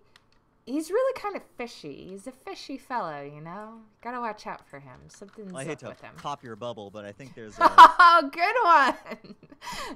There's definitely some interesting strats there. You know his favorite month of the year is, right? What? Yeah. March. Yes, good one. Good one. See, now you're catching on. And you're doing better than I am. Yeah, you're doing better than I am, because I had to do I cheated. I looked these up, guys. I'm not that you're not clever. To tell them that. Oh, yeah, you know. I give all my secrets away. You know, I don't want people to think that I can normally do this on the fly. Like, you know, you're doing pretty good here. It's, oh, we're in the match already. Wow, that's fast. Yeah, I better switch us over. Apparently, I'm still a little low, but yeah, you know, again, it's just gonna be one of those things that I tack up to. Hey guys, don't have me cast. I mean, I am enjoying myself. I'm having a good time with you guys. Yeah, I think this is great. I'm enjoying it. It's just, I feel bad because I know there are some really talented people out there who could put on just something absolutely phenomenal, and I'm just kind of here. It was short notice though. So. Yeah, dicking around, and you know, it's like, oh, I didn't change my UI from the default UI, so sorry about that. We're going to have to suffer through it for another game. Oh, let me get you the poll so you guys can vote who you think's going to win. Meanwhile, we're going to be talking about the teams while you do that. On on the blue team, on Deepest Impact, it looks like we're going to have a Lost Vikings, actually, along with a Nova, a Nazebo, an Arthas, and a Morales. Meanwhile, on that 40 Hands team, we're looking at a Muradin, a Malfurion, a Sergeant Hammer, a Lunara, and another Nazebo. So we're going to be looking out for some really good zombie wall blocks and traps in this map, I think. And maybe, just maybe, we might see Muradin to pick up Haymaker, because I believe they just buffed it recently. See if it might do some crazy damage, especially with 3 Vikings on the map. Oh, so for you guys who don't know these teams, I actually know Deepest Impact. I didn't recognize their team name, but the Sophist, he's an admin in ESL. Oxymore is the manager for Elevate. And that's all I got. So that's a little tidbit, you guys. That's more than I know, so. Yeah. Actually, if I remember correctly, I think the Barrett Brigade actually had one of the main guys from Hot's Logs on it. Oh, yeah? But I believe they're like we saw earlier, they were eliminated, so. I should know that. And I know. But don't quote me on that, because I think I'm not sure if I'm misremembering. Oh, okay. So it's a rumor here. You heard it first. Now you're gonna spread the rumor, and everyone's gonna be like, "Hey." Well, then they'll just have to. If it's wrong, they'll just have to hire the guy. Yeah. Bring him on for the next week. They're fighting over the globe, or getting the globe, I should say. They're getting the globe. Yep. Meanwhile, we got the root comes out on what? 3 of them. A lot of damage coming out. Actually, both sides have roots. I just realized we got Malfurion rooting for his team, like you mentioned earlier, and we have a root on in terms of Arthas with his icicles, which he's able to catch out Lunara again. Lunara needs to play very safe. She's going really low. Are the zombies gonna be able to kill her? Close. Can they do it? No. Malfurion's able to heal her just in time. Meanwhile, the Olaf is able to get caught out. Wait, I'm gonna have to try to remember the names of all 3 Vikings. Oh my gosh. Olaf is the big one. Mm-hmm. Eric, I think, is the middle one. I'm so terrible at Vikings. Whatever, we got big, medium, and small. There you go, that works. This is NexARAMas, so we can be silly and funny and, you know, give them nicknames. Like Inky, Pinky, Blinky. Like, there goes the deer. She's prancing around. Deer. Yeah, the deer. You got the tank. It's easy to figure out. We got man in big pauldrons. We got girl with a gun. All right, let's see anyway. Let's get back to the actual events going on here. Who took scouting drone, actually? It's interesting. Is that the Malfurion, actually? It's an interesting pickup simply because one would think vision is actually fairly useful on this map simply because if you know what's happening out. So what doesn't happen is exactly what happened to Arthas. You get caught out by the entire enemy team. Yeah. Top globe is secured by the Nova. And that was, by the way, first blood going the way of 40 Hands. Zebo on the blue team is able to put out something cooler, does not catch anything. I should probably start using the names for the people who have the mirrors. That cooler is the Deepest Impact.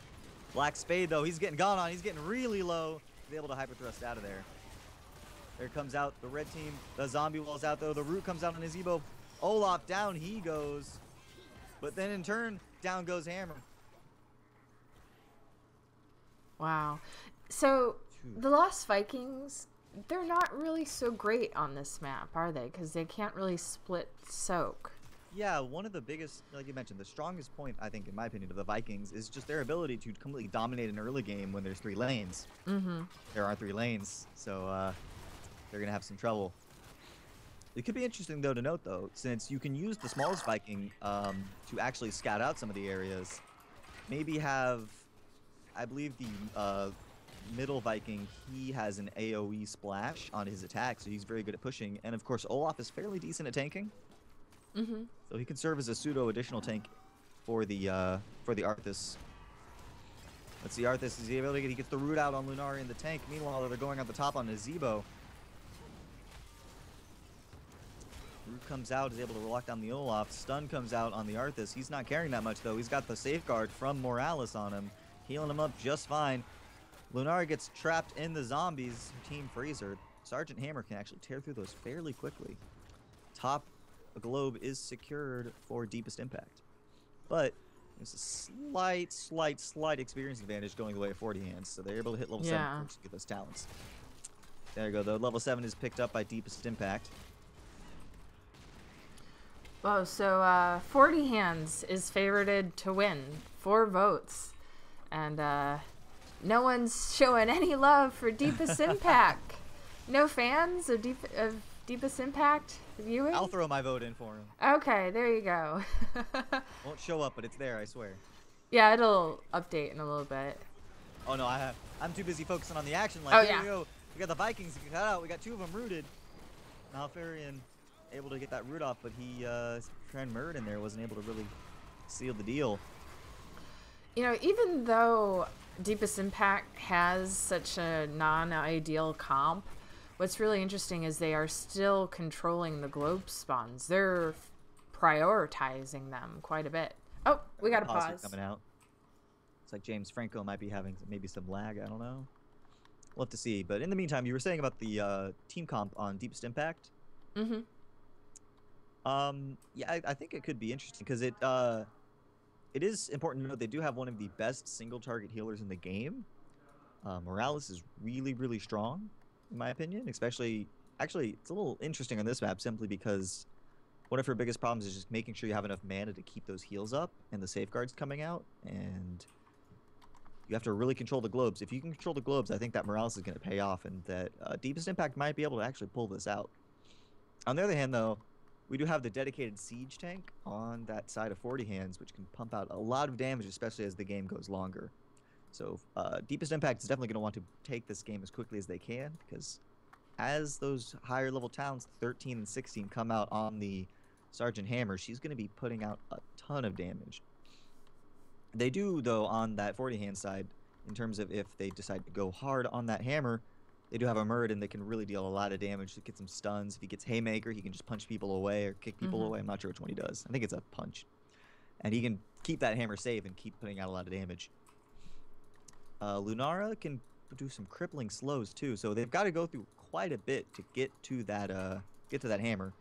Yeah, it's just, I would be so frustrated playing an ARAM against a hammer without a hammer, because seeing how well she zones and then seeing how Deepest Impact has to kind of dance along her lines, trying not to get in there, trying not to be hit by her, especially when you have some pretty easy to pick off targets like the Lost Vikings. So it should be interesting. Yeah, I think the Nova is actually going to play a fairly big part in trying to get the hammer spooked. If she can panic and pop her hyper thrusts early in a fight, maybe, then that could be the one move that basically causes a win in that team fight for Deepest Impact. So I'm putting a bit of pressure here on the Nova, but if she can pull it off, I think they can get a good team fight going on. Because remember I said last match, teams generally when a Nova comes out of stealth have a sort of a gut reaction that they want to just burst her down, because it's kind of annoying dealing with Nova. You know, that poke damage is extreme. And we'll see if that works out. If they can peel the front line away, we'll have to see. But anyway, we're back in the game now. And Hammer is set up there in that fog, but Deepest Impact controls that bottom globe. The top globe is spawning in 20 seconds. It's important to note, too, that the scouting drone is actually going to be a huge bonus, because combined with the Lunara's Wisp, that means that 40 hands is going to have vision of almost the entire mid lane, the entire lane here. I don't know how realistically how the Deepest Impact team is can deal with that. Root comes down onto 2. Murden's able to jump out of there. He pops. He's able to get out just fine. Heals coming out on Olaf. Actually, it looks like they doubled up the Wisp and the scouting drone in the same area. And it looks like the Lunara has spec'd the scouting, or the Wisp, to win on death, reveal a large area. Murden, though, looking a little dangerous there. A lot of zombies coming out, trapping about 3 of them in there. Hammer, she's caught in front of the rest of her team. She's able to just walk herself out, though. Deepest Impact, no follow-up. So go back to the laning. Securing those regen globes from the caster minions is definitely the key, in addition to those other globes if you can't secure them. Meanwhile, Deepest Impact does secure that top one. They're sieging up now. doing as much damage as they can against that siege tank. It's interesting to note too that the scouting drone does reveal the area, so I think it does actually show the Nova. This is a pretty hard counter to Nova. Olaf looking kind of low. He's got the safeguard on him, slowly taking away damage, but the Morales is countering that with her beautiful healing beam. Arthas waiting in the wings there. Lunar is showing up. He's just gonna get out of there. He's not too keen on fighting that Dryad. Top globe is about to spawn too. It looks like we might have a fight here going on. We got zombie walls coming out. That effectively blocks out the blue team though. Deepest Impact is not going to have any way to find it. Though they almost forgot the regen globe too that they were fighting over.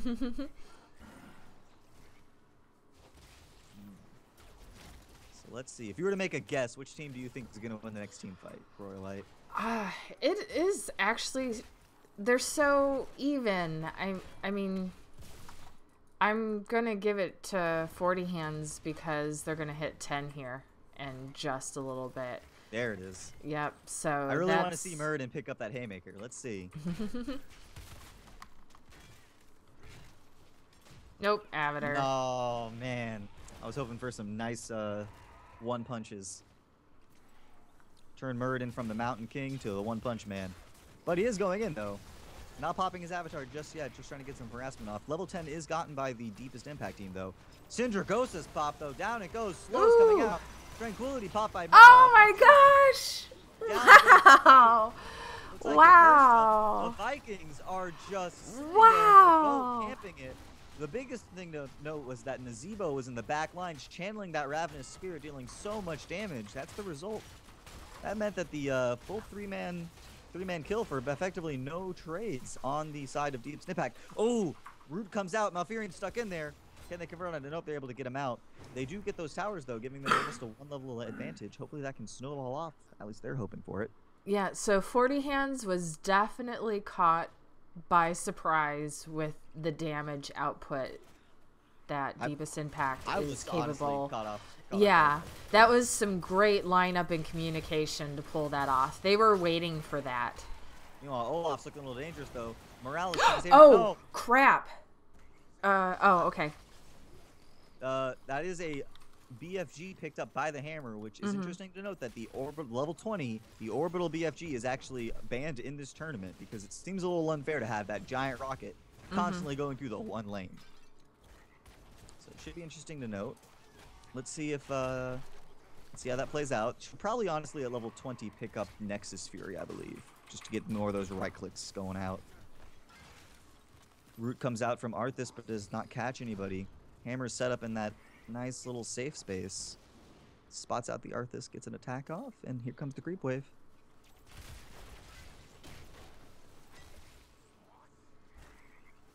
Let's see, again, both teams playing it safe, playing it neutral, trying to secure those regen globes. Arthas, he's forced to go in. Syndragosa's popped again.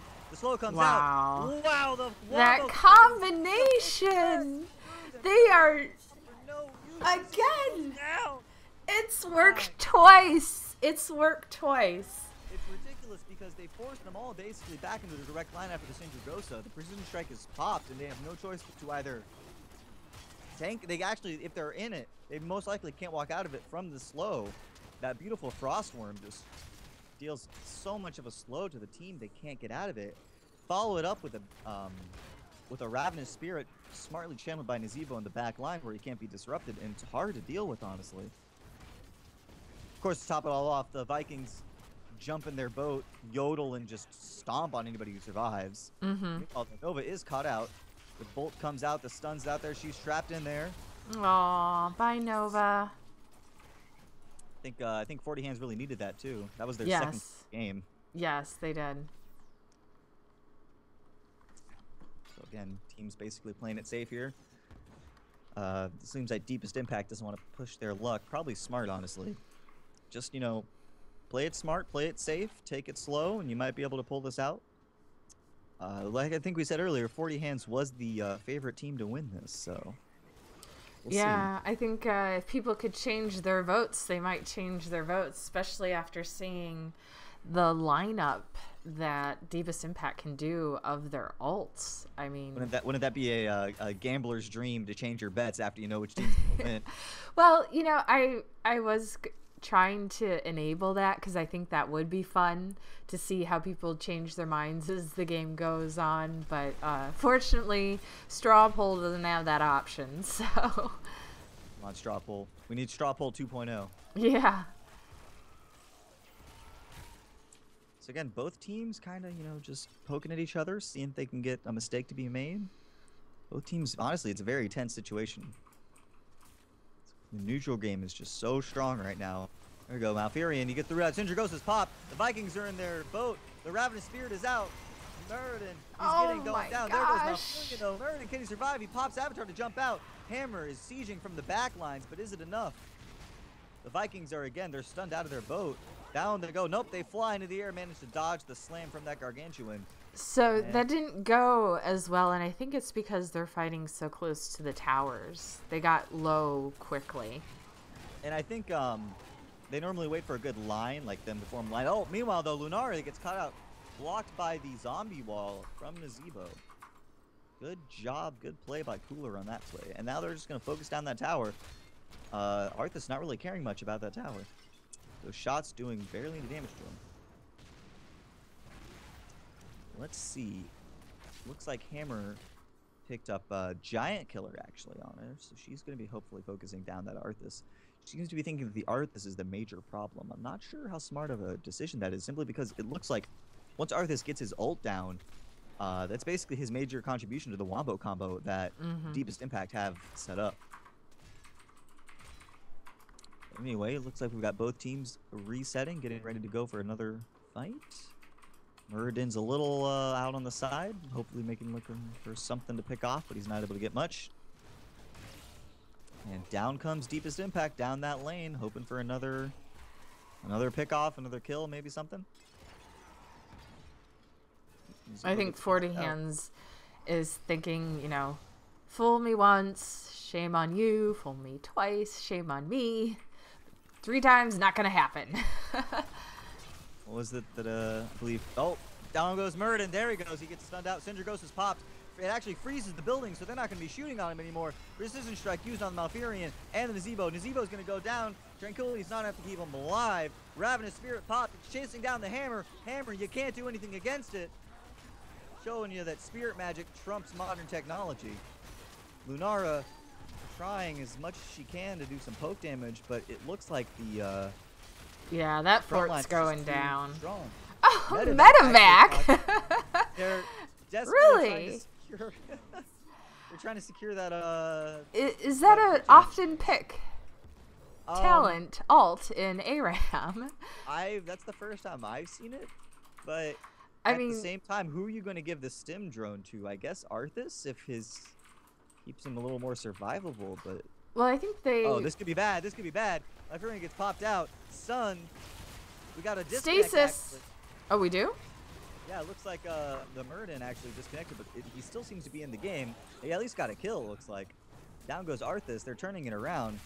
He has rejoin now. Leaps in, slams down, pops Avatar. The grenade bounces him out, and the zombie wall almost traps him in, but he's able to get out. James Franco looking a little low, looking a little dangerous. He's able to get out just behind. Gargantuan's going to go down, and we've got an Olaf trapped here, but he's going to be able to walk out just fine, too. Again, getting healed up by that Morales. Keep him alive. So that was an interesting trade-off there. Hammer, hammer, hammer, hammer goes down. Got a little deleted. Got a little confident there, hoping to get that that regeneration globe down at the bottom, but there was a Nova there. So any of you people who play StarCraft that are watching, obviously now you know, Ghosts counter siege tanks. I don't play StarCraft, so that's what Heroes of the Storm is teaching me. All right, so let's see if Deepest Impact is going to play around the fact that they don't have the siege machine now on 40 hands. Their core is exposed, and in all random all mid mode, there are no shields on that core, so any damage dealt is going to stay there for the entire match. Of course, there is no damage being dealt right now. Nope. There we go. There's the first hit. We got 1% dealt. They're lining it up. They're lining it up. There goes down. The core is not disabled thanks to Sindragosa. Stun comes out on the Arthas. Meanwhile, though, oh no! Down. The the Vikings. 1, 2, 3. Can they go down? They're trying to get out. They're going to attack the medevac. No, they're not. They're going to ignore the medevac. The medevac is going to get out to safety. Meanwhile, James Franco gets smashed by the gargantuan. Wow. I'm not sure how well that went, honestly. It seemed like Arthas was surprised that the core didn't get disabled with his ult. Yes, normally Sindragosa does disable any buildings that it hits on the way out, but the core is a special building. You can't disable it. So it didn't. It was doing a lot of damage.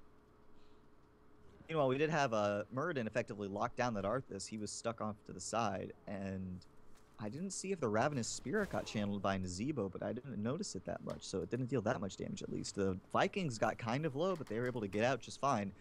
And an interestingly placed medevac definitely played a bit of a role there in saving the Morales and the Arthas. Yeah, it seems like the medevac is used more as a save instead of a, the stim drone. It seems to be their get out of town card. And that's really good strategy. I wouldn't have thought of that. So when I play Morales, I got an idea of what to do in ARAM with her. Try it out, see how it does.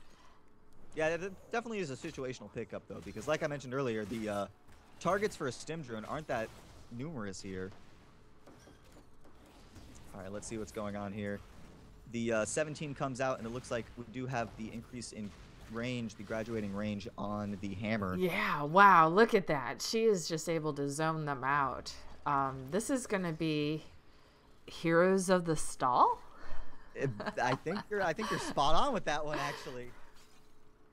Really, I think that this is going to come down to level 20 coming out right about almost. There we go. Now on the team of Deepest Impact, see if they can, capitalize on this. They gotta get it. They gotta separate them or line them up or. Down goes. Yeah, Lunar. there they Down go. Goes she goes. BFG used by the hammer up top. Second precision strike used. It only hits It only hit the Gargantuan. The Ravenous Spirit, though, chomping through that Muradin. Now it's going to town on the hammer, and they're just ignoring him. They don't care anymore. Sophist, he's tanking all that hammer damage all he wants. They're calling GG. The core's down to 40%. Down goes its only hammer left. I don't think she's going to be enough to save it, and I think this will be GG, going the way of Deepest Impact. Good game. There's the medevac, just in case they wanted to go back. I don't think it was even really low.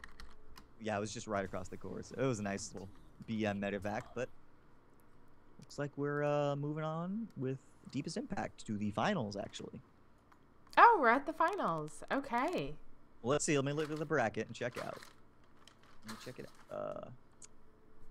So Cunning Stunts versus RFS Gaming is going on. I think that's going on right now. Let me double check that. Hopefully they're in. Yes, they're about 12 minutes in it. Tim, could you come up with that random number or not? So in the meantime, I think we're going to be killing some time. Okay, well, I can attempt to do, the drawing for the mount. So what I'm going to do is pull up the list of everyone, and then I'm going to use a random number generator. So if you're in a team, I'm going to do the number of teams, do the random number generator, get a number, and then do another number between 1 and 5, the people playing in your team. So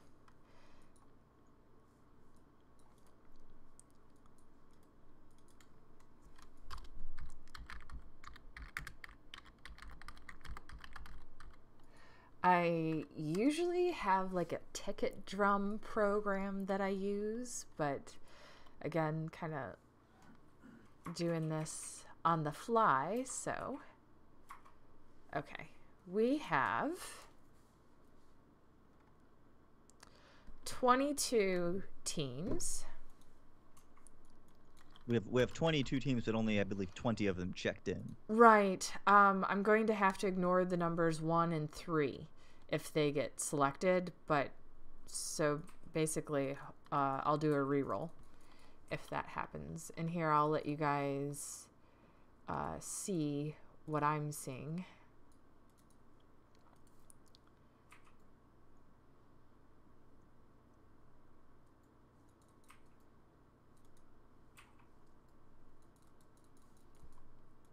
Just doing random.org.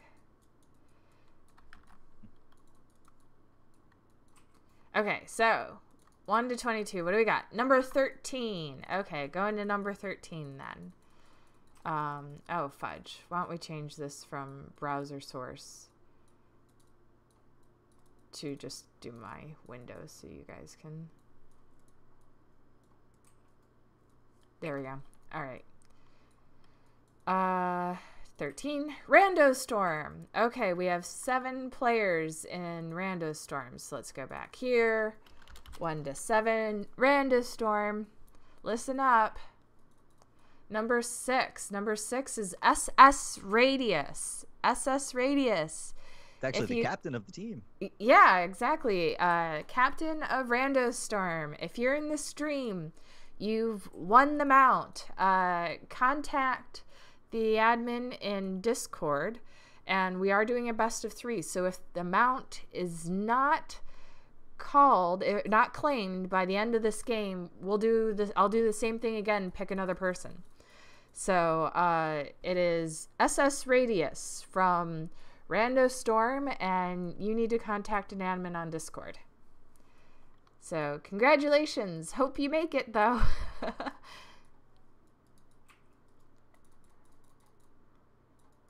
Hopefully I did that all right. Okay. Hopefully. Yeah. I probably was like doing it all in OBS and no one saw me selecting it all. So if that happened, I apologize. But I was showing the numbers being selected. And I do have a reminder to give you, you mentioned earlier. Make sure you turn on that observer interface. Oh, yes, thank you. Okay, so I don't get yelled at anymore. So what happened? That one is... Oh, fudge. Alright, well, I just logged out, so I'm going to have to relog in. It's okay. Oh, looks like actually RFS... We have an update. RFS Gaming managed to defeat the Cunning Stunts. So our final match is going to be between RFS Gaming and Deepest Impact. Alright. Let me see. We do have an actual third place match on the bracket. I'm not sure if we're playing that.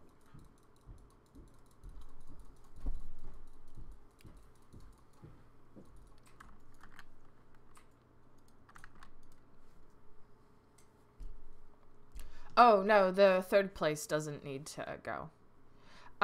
So, also, announcement, it's a Overwatch more open beta weekend. So, I just got the install button for Overwatch. So, oh, I did too! Yeah, you did? Awesome. Congratulations. So I am no longer part of Team Only Watch. Finally have transitioned over. And I have so many friends. Even my husband got in a long time ago, and I have not gotten in. And I know there are many more like me, so yeah, I'm getting messages about me casting. I don't cast. I'm a terrible caster. I am letting my invisible friend here do all the work, and he's doing a terrific job. I'm just, filling in and trying to keep things going, keep things running. So thanks for putting up with me, and normally we have much better casters who can do play-by-play and analysis and have better jokes than my puns. So... Oh, come on, some of the puns.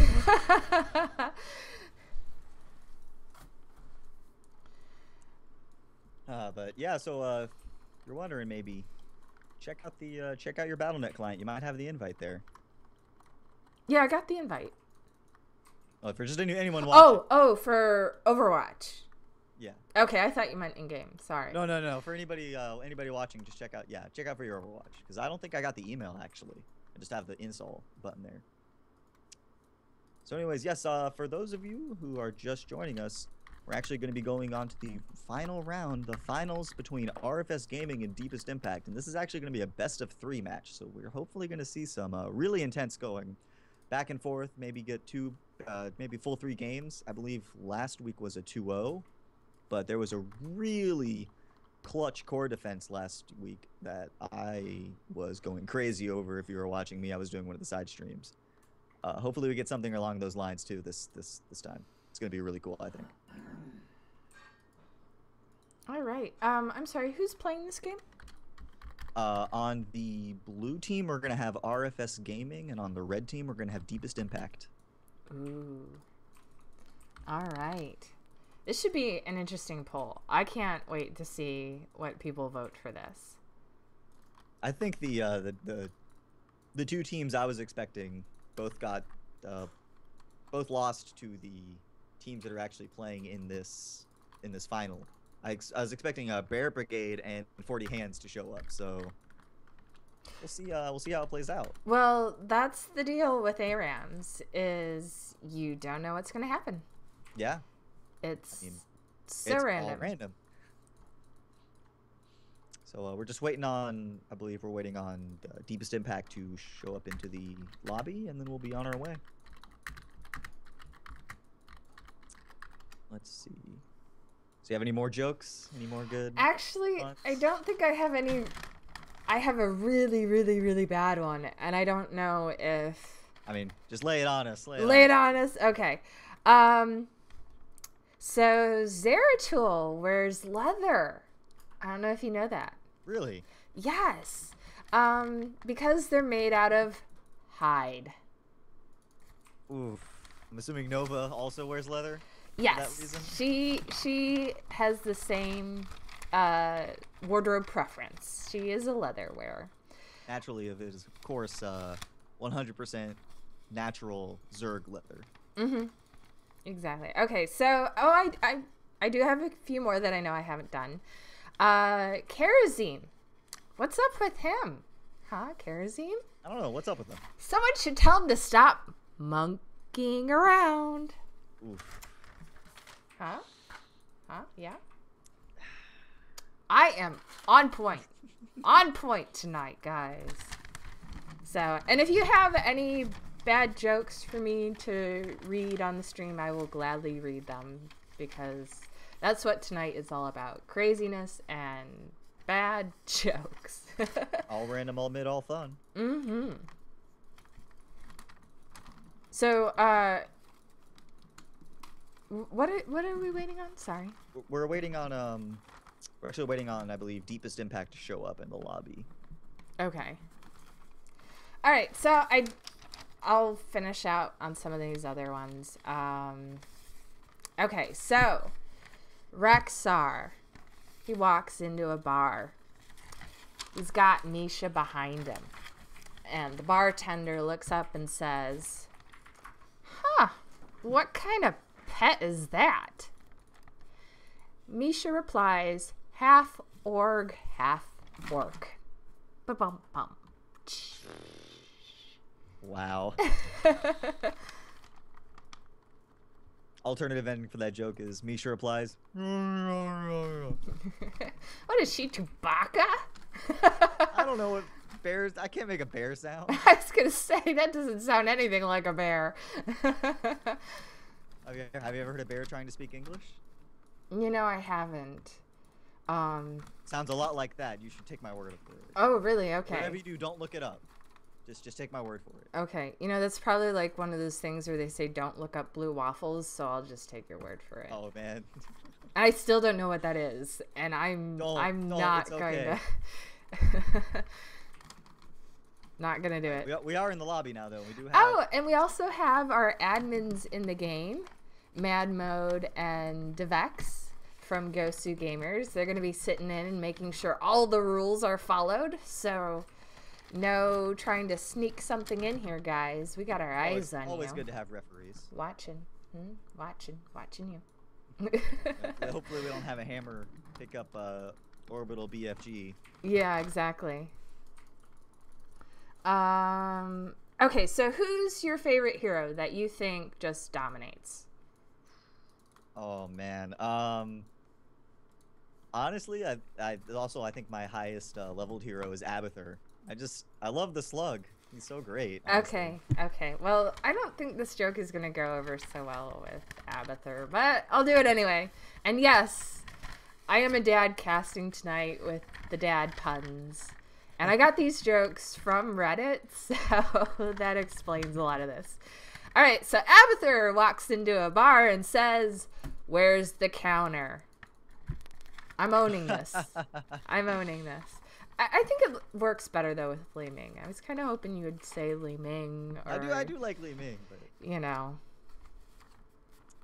I don't know. Abathur's just so much fun, you know. Kind of slug around. Throw out some bugs. Really mess up the whole balance of the game. So who do you think's going to be the random hero here? You have a few seconds.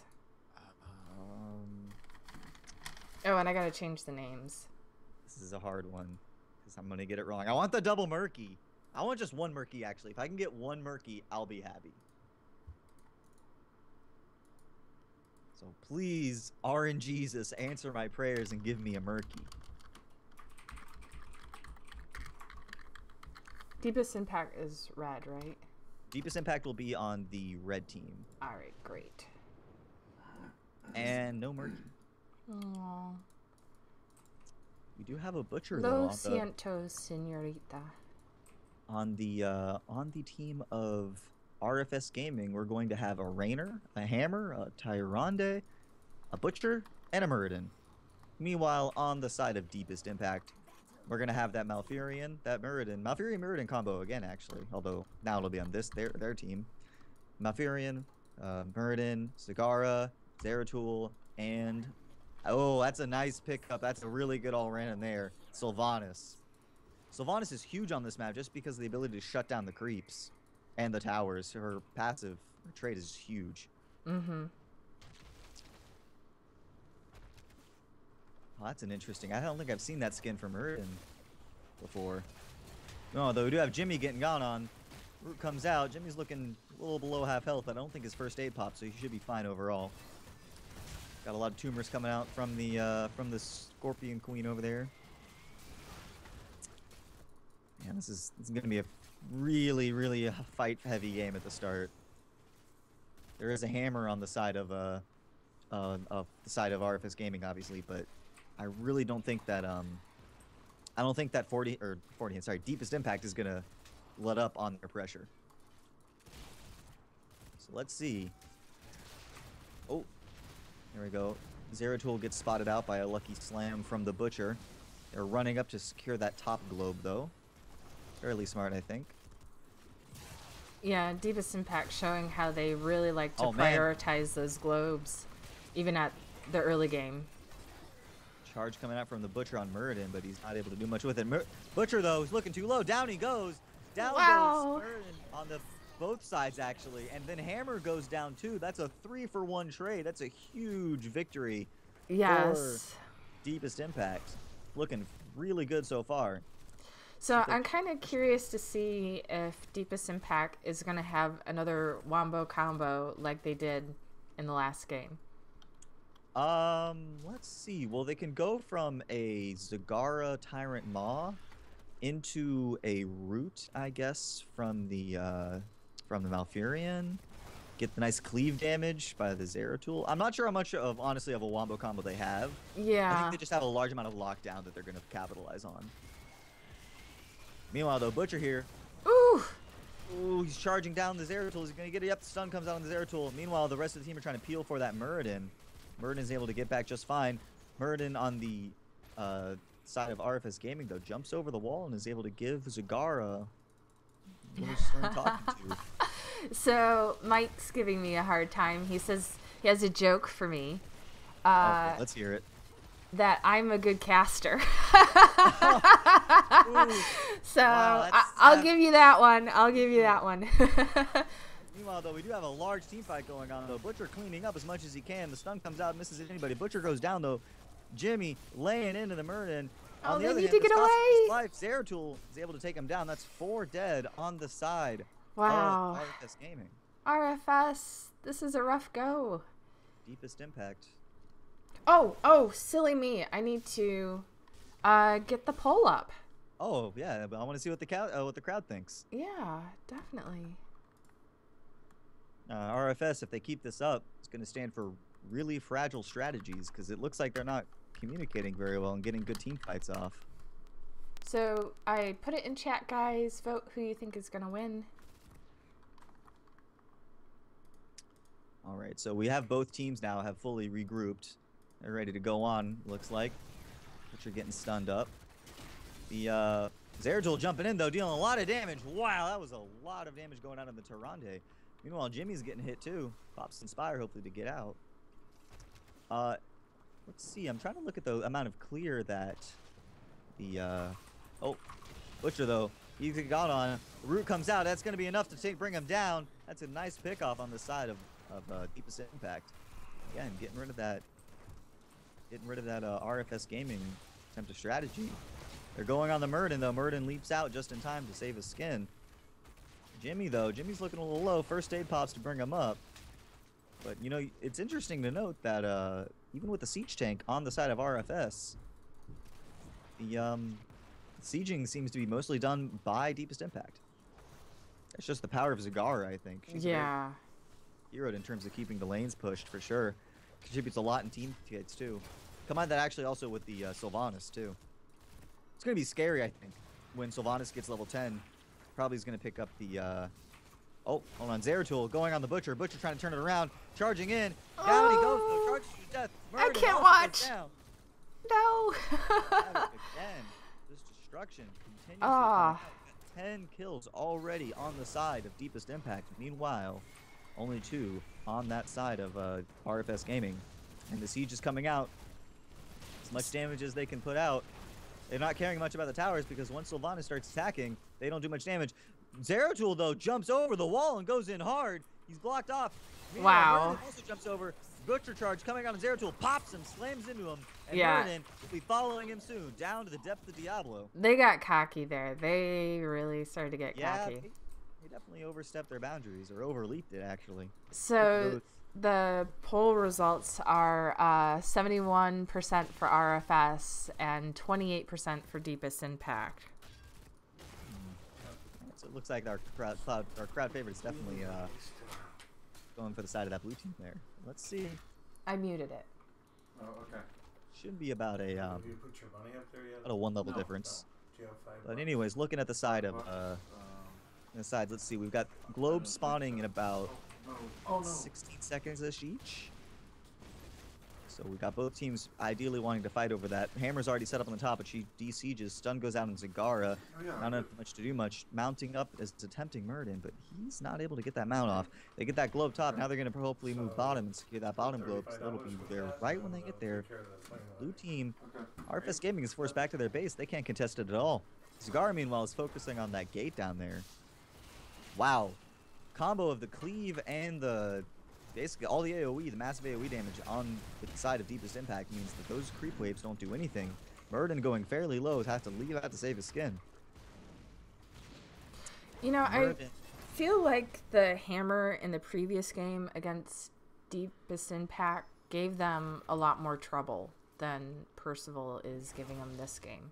Do you have the same feeling? I can't blame him, though. Honestly, because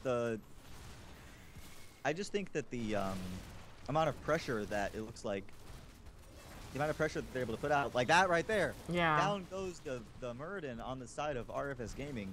Deepest Impact just putting out so much pressure that the hammer doesn't have much time to set up and put out damage. They can quickly close the gap. Level 10 is picked up, and mind control is taken by the Sylvanas, means that she might be walking one of RFS Gaming right to their doom. And just to note, I'm not sure if Hammer, that siege mode, gets mind controlled. I'm not sure if she instantly de-sieges or if that has to be done by the Sylvanas. We'll have to see if that interaction plays out. Ooh, wow. On 3. And they're gonna set up for a wombo combo here. Yep. Oh my gosh. Oh my gosh. He's able to heal up and stay alive. Wow. Used on nobody effectively. Murden, frustrated, is looking frustrated himself, desperately trying to get out. Sylvanas is caught behind enemy lines. She is not able to banshee away, and down she goes. So you were right. They have the coordination to try and pull off those type of combos, but they didn't have the heroes to be able to do that really effectively. I mean, they had the advantage, and as we saw, it didn't matter. I honestly, one of the biggest flaws I think that happened there was not a Tyrant Maw used on the targets of the Void Prism. Mm-hmm. Meaning that, I mean, that's obviously you kind of want to use Tyrant Maw to maybe block off some spaces. If you can't hit anybody with it, that's the least value that it can have, but at least it has some value. Maybe, you know, put it on their healer or something. But there were about, what, 4 heroes, I think, there in that Void Prism. That would have been a perfect spot to use that in, I think. Mm-hmm. But it doesn't do that much damage, does it? It deals more than 0. That's every little bit of damage is always nice, I think. Mind Control popped on the Rainer. He's walking towards the enemy. That leaves, though, that Sylvanas is standing there still. She gets stunned out. Our avatar used by Artemis Howe. Oh, deleted. Down goes Malfurion. Murden going to follow soon. Zero. Wow. They're falling one by one. The turnaround. I think, was it level 10 that helped that? 10. Yeah. That was entirely it. You see, Devouring Maw, actually, at this level, it's 425 damage initially, and then another 240 over 4 seconds. So it does a good amount of damage, I think, actually. Maybe a good amount, a good combo, I think, if you get that full Void Prism off. So anyways, Siege Tank is doing exactly what her name implies. She is sieging. Taking out all those towers right at the mid lane and that gate too, meaning that both sides have their first forts completely exposed. Stun comes out on the hammer. Muradin trying to go forward. Forced off by the rest of the team.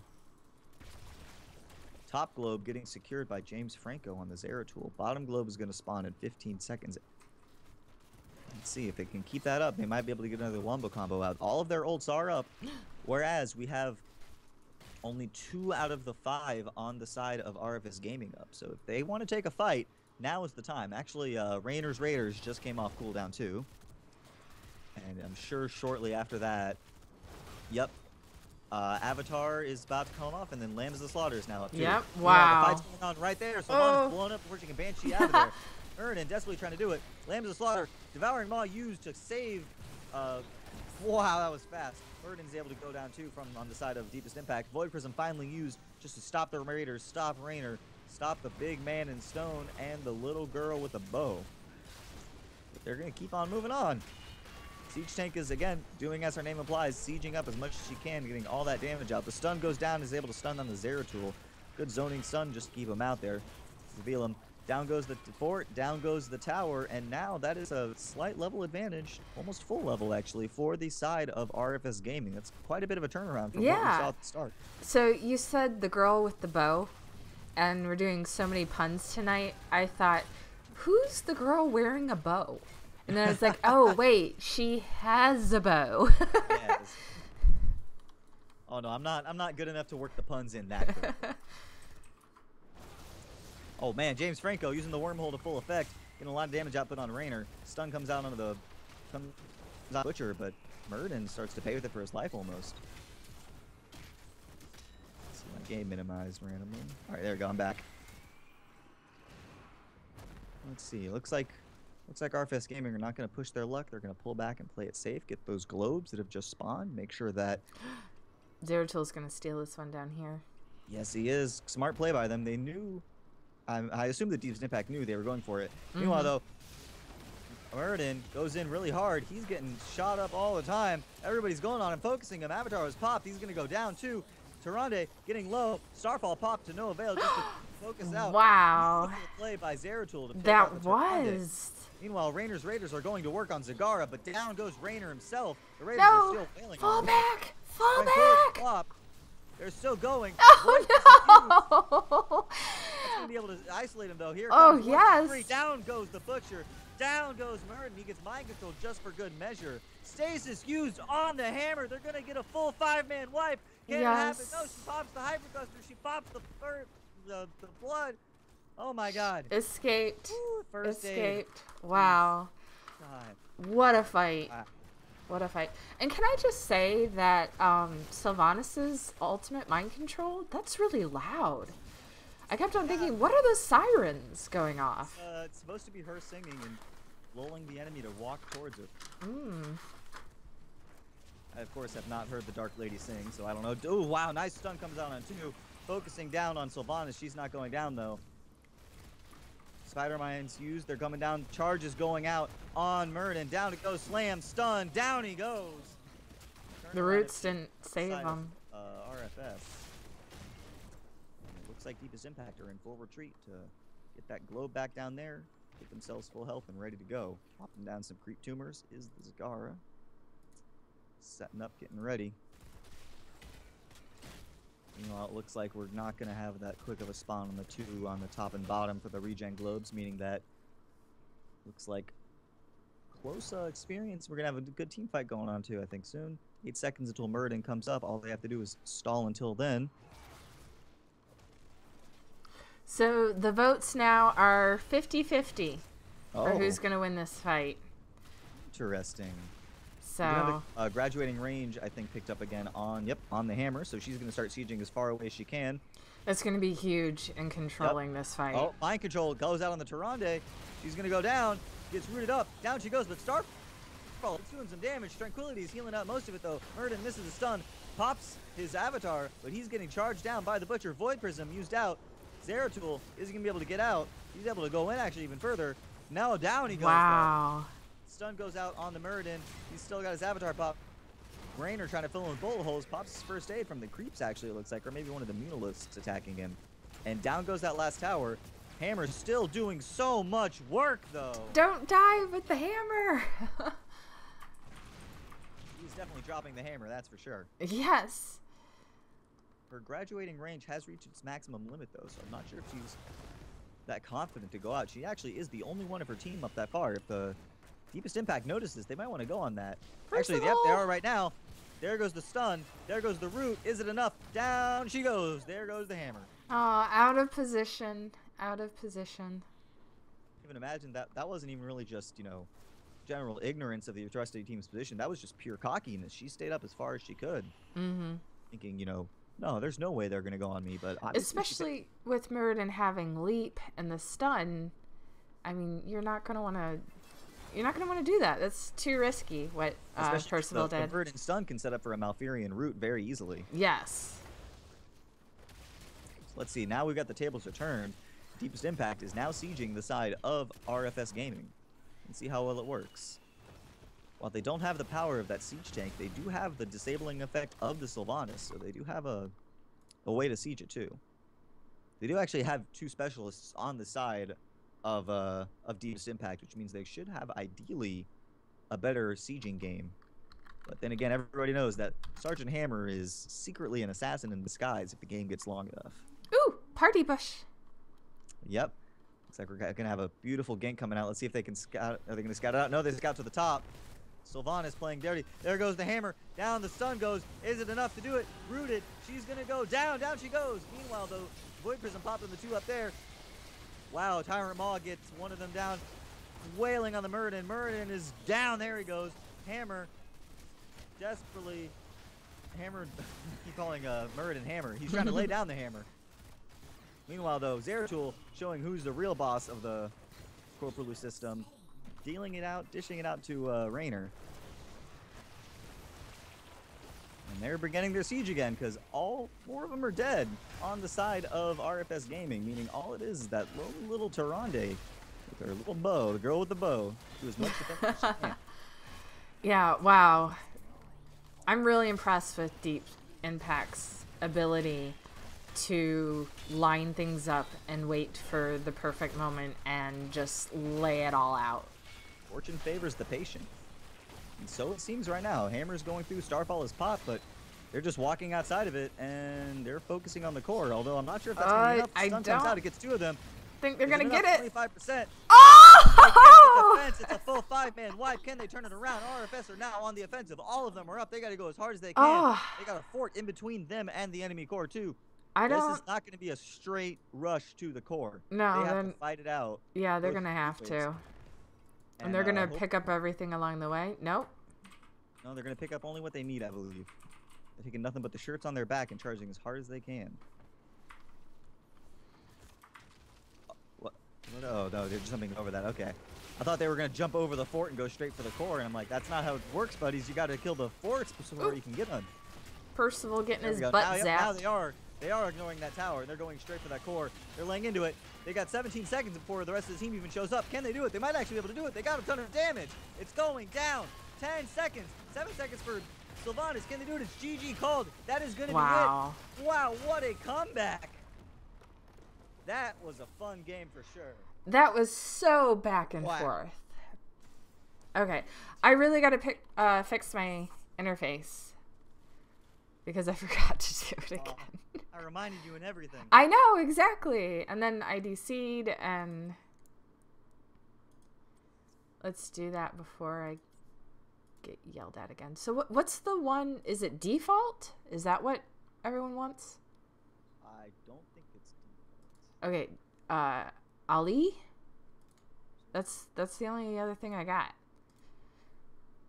Let me...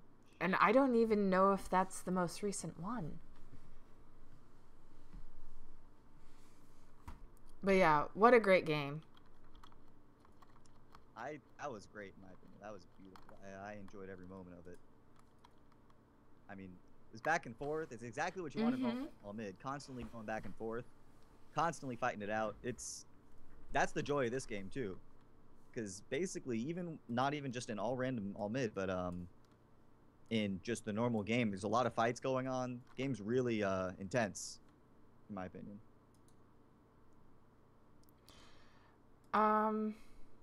Okay, so did we get any interface? I'm sorry? What are my options? Options on the interface? I have an Ollie 0.21.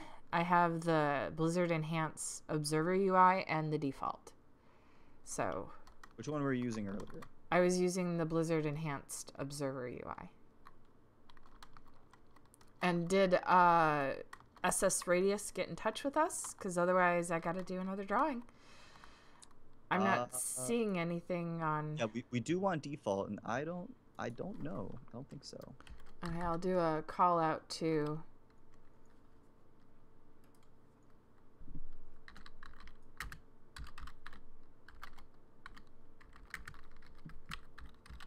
In the meantime, though, make sure you do get in the lobby, because the lobby is up, and we are...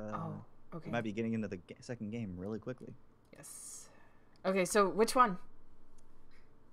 Default. We want the default interface. Okay, default. Default it is. Okay, and I'm joining up. So, now that RFS Gaming are up 1-0, do you think they're going to go into this a little cocky, or...?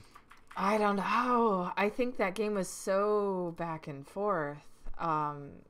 I mean, I think these guys are gonna wait to pounce. I'm gonna make another poll for the second game. What do you think? Yeah, I think it was too back and forth that I don't think there's any room for either of the teams to get cocky. You know, they obviously, I think both teams need to realize RFS won by the skin of their pants, and I mean, Deepest Impact lost by only the slightest margin. So both of the teams, RFS I think just needs to, actually I think both teams need to talk to themselves, maybe step up a little bit, get some confidence. Obviously Artemis Howell and her RFS team are going to be going in with a little more confidence. I believe it is actually Artemis Howell's first tournament, so should bring a little confidence booster. We might see if that has a major impact. But if I was Deepest Impact, I'd actually be going in pretty confident too, simply because they lost, but they didn't lose by much. They could very easily pull this around. So everybody is in the lobby, and we're all readied up. So let's see if we're going to go in.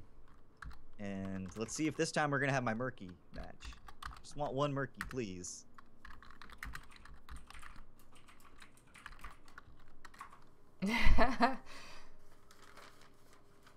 So it looks like SS Radius is around. He says he's watching the stream. Oh, nice, nice. Congratulations. Okay, come on. RNGesus, give me my murky matchup. That's all I want for Christmas.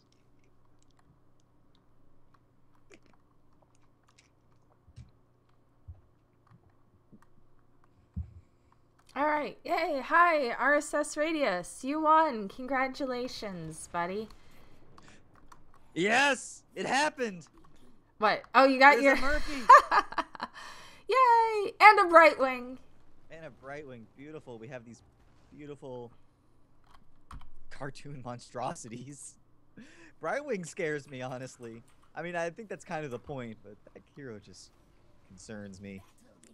Anyways, though, so on the side of RFS Gaming, we have a Zagara, a Sergeant Hammer again, a Falstad, an Uther, and a Sonya. Meanwhile, on the side of Deepest Impact, we have that Artanis, we've got that Jaina, the Murky that I've wanted, the Brightwing, and the Kilthos. That Brightwing is looking really, really good, by the way. I have a feeling that we're going to see some major plays from Brightwing, so watch out for her. Sonya almost died there in that instant little scuffle between the two teams.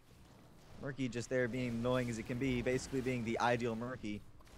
It is kind of hard to do Murky against a Hammer, though, like this, because you try to close the distance, and by the time you reach Hammer, you're forced to pop your safety bubble.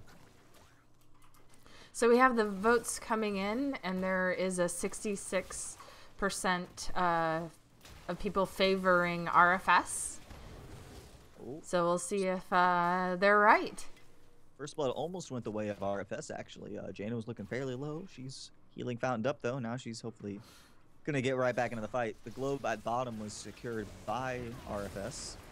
Globe at the top spawning in 15. Meanwhile, oh, Falstad, you're looking a little low there, buddy.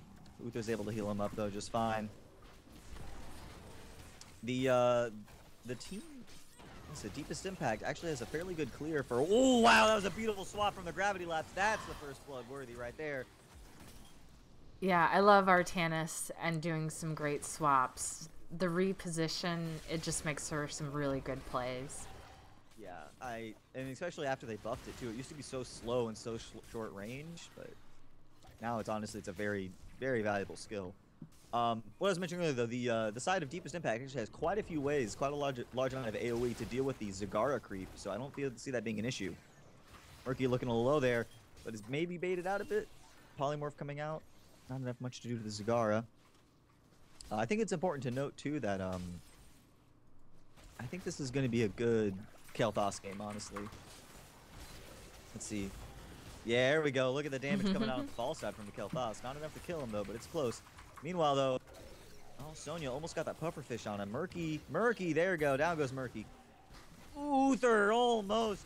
Meanwhile, Artanis isn't erupting in the middle of his dash from that nice, well-placed attack from the hammer, and that results in a kill, going the way of RFS Gaming. So let's see. Again, both teams looking fairly similar on the experience. Both teams have that one kill. And again, though, actually, I think,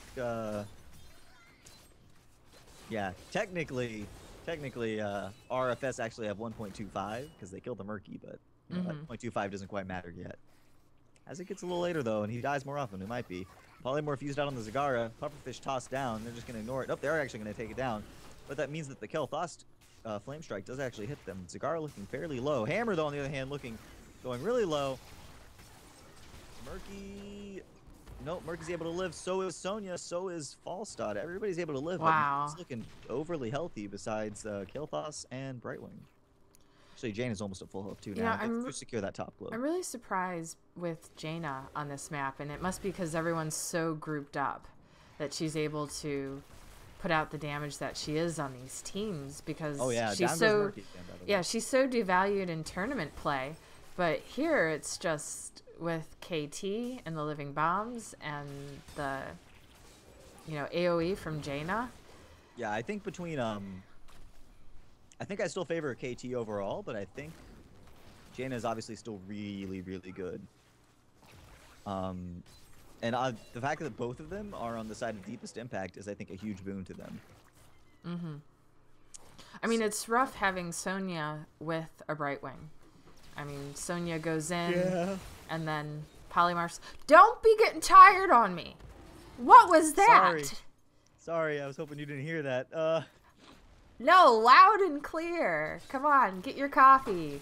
No, the hype is real. So boring. What am I saying? No, this is great. I want to see a big fight though going on. Like, as much as I did want the Murky to show up, I mean, every Murky death is like, oh, all right, he's died. Let's keep on moving on. I want to see some big plays. Once level 10 happens, I think this is going to be an amazing game, honestly. Yeah. So, who do you think has the wombo combo potential here? I'm gonna give it. Oh wow! Oh wow, that's some combo right there, even without the ultimates. I'm gonna give it to Murky Dive, but of course nobody cares. Just a little 5-second timer, and he's back annoying the team. I'm gonna give it to, I think, Deepest Impact actually. If a good Ring of Frost combined with a Phoenix, doom! Wow. And Uther, you weren't paying attention there. You walked into the Flame Strike and it cost you your life. But what was I gonna say? Yeah, a good Ring of Frost maybe into a Phoenix is gonna be killer on this. It's important to notice though, Deepest Impact, they're keeping the siege pressure pretty high considering they don't really have a specialist that's known for, you know, pushing really hard. Murky, he's got people that are smart and can focus down his pufferfish. He can't really get off that siege damage as easily. He has to rely on his goo and his right clicks. But they are keeping up that damage really high. Speaking of damage though, Uther going low. Murky is able to safety bubble out though. He's able to get out. Polymorph used on the Sonya. Down goes Artanis. He did not have a shield overcharge up. Sonya chasing down that Brightwing. Can she get it? Brightwing, what are you doing, man? You're going the wrong way. Your base is the other direction. Meanwhile though, Hammer, you're looking a little low there. Sonya comes to save her. Safety bubble used by the Murky. Kael'thas though getting gone by the false start. Down goes Kael'thas. No! Sonya takes down the Murky, and that leaves only Jaina alive. I didn't think Sonya was gonna live there, diving so deep into the base like that. That's Sonya 101. You can always dive a little further than you can think, but people think you can dive really far too, so that's the problem. Meanwhile, though, we got Murky trying to zone out, get that globe up there, but he's not able to do it. Pops the safety bubble. Meanwhile, they go down on the Jaina. Stun comes out, and down she goes. Man. Level 9 picked up by the side of RFS Gaming, and they might be able to get to level 10 first. Wow, yeah. Combo of feedback simply because, oh, that was a really nice stun by the Uther to interrupt the Artanis. He almost pays with his life for it. What's going on? Never mind. I don't know what you're talking about. The names are up. Yeah, I know. Okay. Names are up. Everybody's paying attention. Let's see what's going on. Murky being the best Murloc that he can be. Glurgling and being annoying. Down goes Zagara, taken out by the Blizzard from... Oh, man, speaking of engagement, though, Sonya goes in very deep. Just barely dodges the Artanis Prism swap. Stun goes on the Jaina, but it's not enough to save Zagara. Let's see what's going on here. Basically, both teams seem to be in a general retreat. No, only RFS Gaming seem to be in a retreat, realizing that they're down their nice, beautiful Zerg Queen. But they do have level 10 though, which is huge. Wow. Leap is picked up by Sonya. Uther actually picks up. Is that Storm? It actually is. It is Divine Storm picked up by the Uther.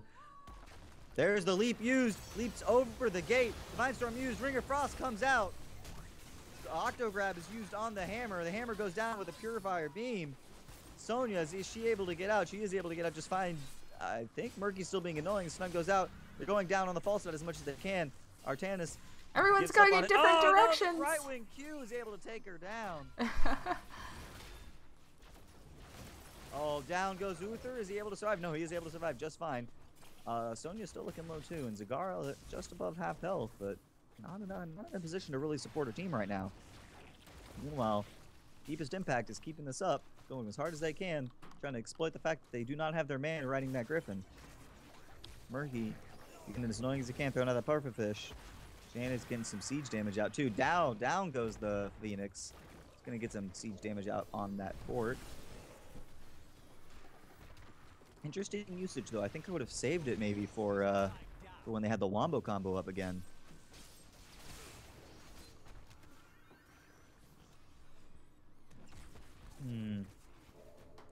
Again, waiting out. Wow, that flame strike did a lot of damage to the hammer.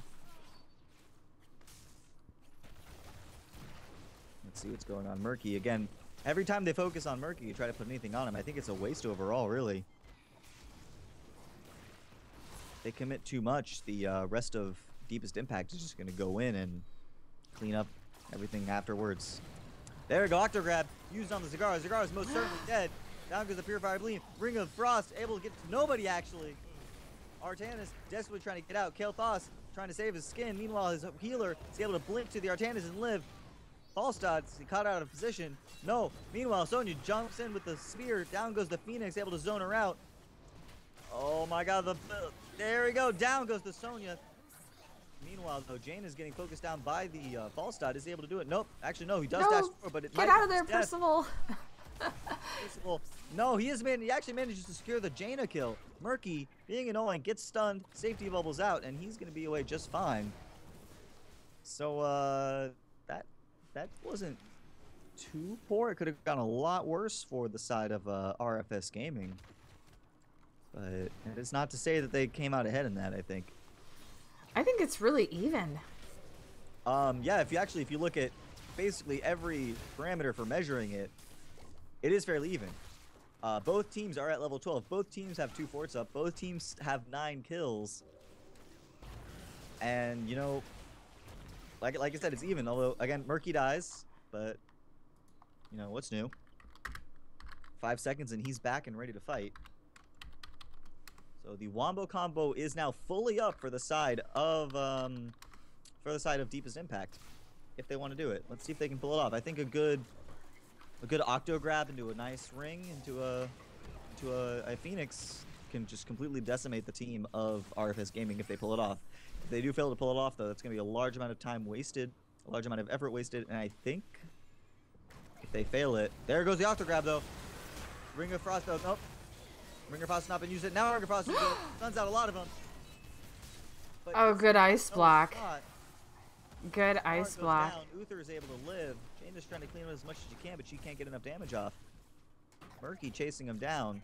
Murky almost doing. Murky's going to die after this, I think. No, he's actually able to live.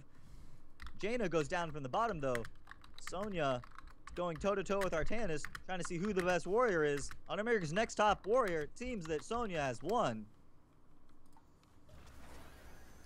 Brightwind getting off those phase shift shields onto the Murky, trying to him to be annoying. Pops the bubble. Is he able to get out? Nope. Sonya's able to lock him down along with the hammer. Wow. So like I said, I don't think they got the full Wombo combo off on the side of Deepest Impact, and RFS Gaming were able to capitalize on that. The biggest thing is they have Uther as their support. And Uther is such a strong support, both in the meta overall, and I think in general for all random all mid. No, Brightwing is the best healer. I'm gonna put you in your spot on that. Brightwing is extreme. I'm not gonna deny though. Brightwing. I'm not gonna say Brightwing's the best healer. I think Brightwing is the best support, or one of the best supports, because that polymorph is huge. For heal and I haven't gotten a chance to try out the new Emerald Wind. I think somebody did the math and it came out to about 20 HP a second additional or something, or 20 HP additional heal at level 20 or something like that. So it's not the largest of impacts, but it should be interesting to see how the balance affects the pick rate of her talents. Meanwhile, though, Murky again trying to be as annoying as he can, just like any good Murloc wants to do. So the general position of this battle has shifted slightly more towards the side of the base Deepest Impact. But again, we got the mutual game still going out. Basically, both teams trying to find maybe a pick-off or some wasted ultimate, and then only then will they probably push forward.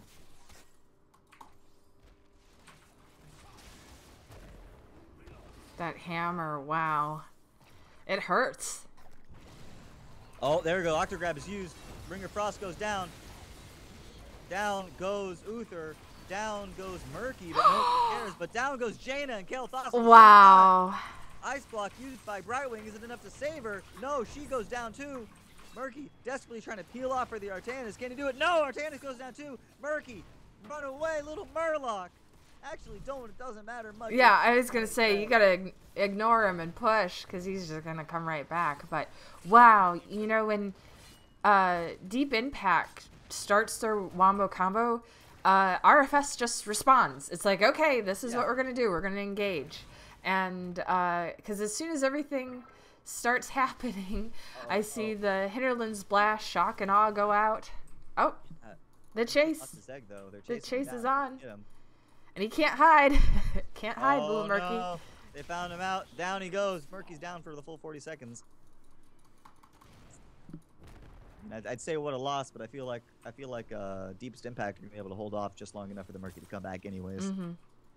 It is still does count as a full death, which does mean that RFS Gaming now has that full 2-level lead almost, which is huge. They have their level 17 talents. Meanwhile, Deepest Impact is still working on their level 13s, working with them. Blizzard comes out, not enough much deal damage. Let's see. Again, looks like RFS Gaming are going to be content with their siege. Actually, wow, that's a lot of damage coming out on Falstad. He's getting a little too far forward. Luckily, he's got his friendly neighborhood paladin to heal him up, keep him nice and healthy. Oh! Now we've got the engagement going down on the Artanis. Meanwhile, there we go. Octo Grab is used. Phoenix is used on top of it, though. Is it enough? It is enough to take down the Uther. Meanwhile, Sonya going down. Polymorph. Down she goes. Oh my gosh. The hammer is trapped. She can do nothing. I wasn't breathing. That was crazy. Oh, man. No, but the Zagara, she's out, too. She's desperately trying to do as much. Boom, down. She is down, and Falstad is the only man left. It's these matches. Just the back and forth between these two teams. It's you great. think that one is down, and then they just get right back up and bring it. You know, it's great. It's exactly what we want to see in all of these matches. But it looks like they're definitely the Deepest Impact side is keeping up with the pace and putting out as much damage as they can on these towers. Down they go. Now they're right back to basically where RFS Gaming had them, knocking down their last fort. They decide to take a smart retreat, though, see if they can get those globes. Force, was it almost their spawn now? The bottom one, top one's got 10 seconds left. So we basically have both sides regrouping, getting ready for the next fight, and ideally you would think that RFS Gaming will have the advantage on this one because they have all of their ultimates up. Actually, as I say that, the last ultimate comes up on the side of Deepest Impact, which means we're going to have a full siding 5v5 fight. Uther catches Jaina out, but he does not go on Jaina. Instead, Phoenix is used basically as a zoning ultimate. That means Phoenix is down, and hopefully RFS Gaming take advantage of that. Uh-oh. Down goes Zagara, taken out by the Murloc with his slapping Octo Grab. Sonya leaps over just basically as an act of self-preservation. Ringer Frost comes out, gets both of them. Down goes Uther. Down goes Sonya with the polymorph. And now RFS are in full retreat again. So, yep, Siege Tank trying to do as much damage. Oh! Oh, wow! Laser popped with the additional. Ooh, hold on a second. Falstad, calm your horse or calm your griffin, man. No, Oh, we're going. We're going. He's going deeper. Yeah, the enemy team knows this. They got ready for it. Can they do it, though? No. Kill's going on the other side, actually. I think this is a risky strategy, Cotton. Let's see how it plays out for them. Old strategy, Cotton. Let's see how it plays out. Yeah, I don't know, honestly. Both teams looking a little concerned here, trying to control the globes and hope that their teammates will get up. Of course, RFS Gaming will reach full strength first, but if the tide of battle keeps shifting closer to the base of Deepest Impact, that means that when their team comes up, it'll be a very short trip to rejoin the battle. So overall, it looks like we might have both teams getting full strength within mere seconds of each other. Murky, though, being, again, as I've always said, the most annoying little Murloc he can be. He's doing a good job delaying the team, so now the entirety of his team is fully up and ready to fight.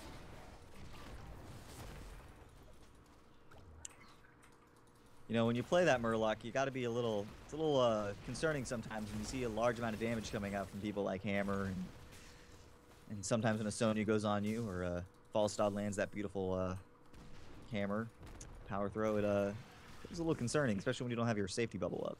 So good on James Franco for keeping the nerves holding out.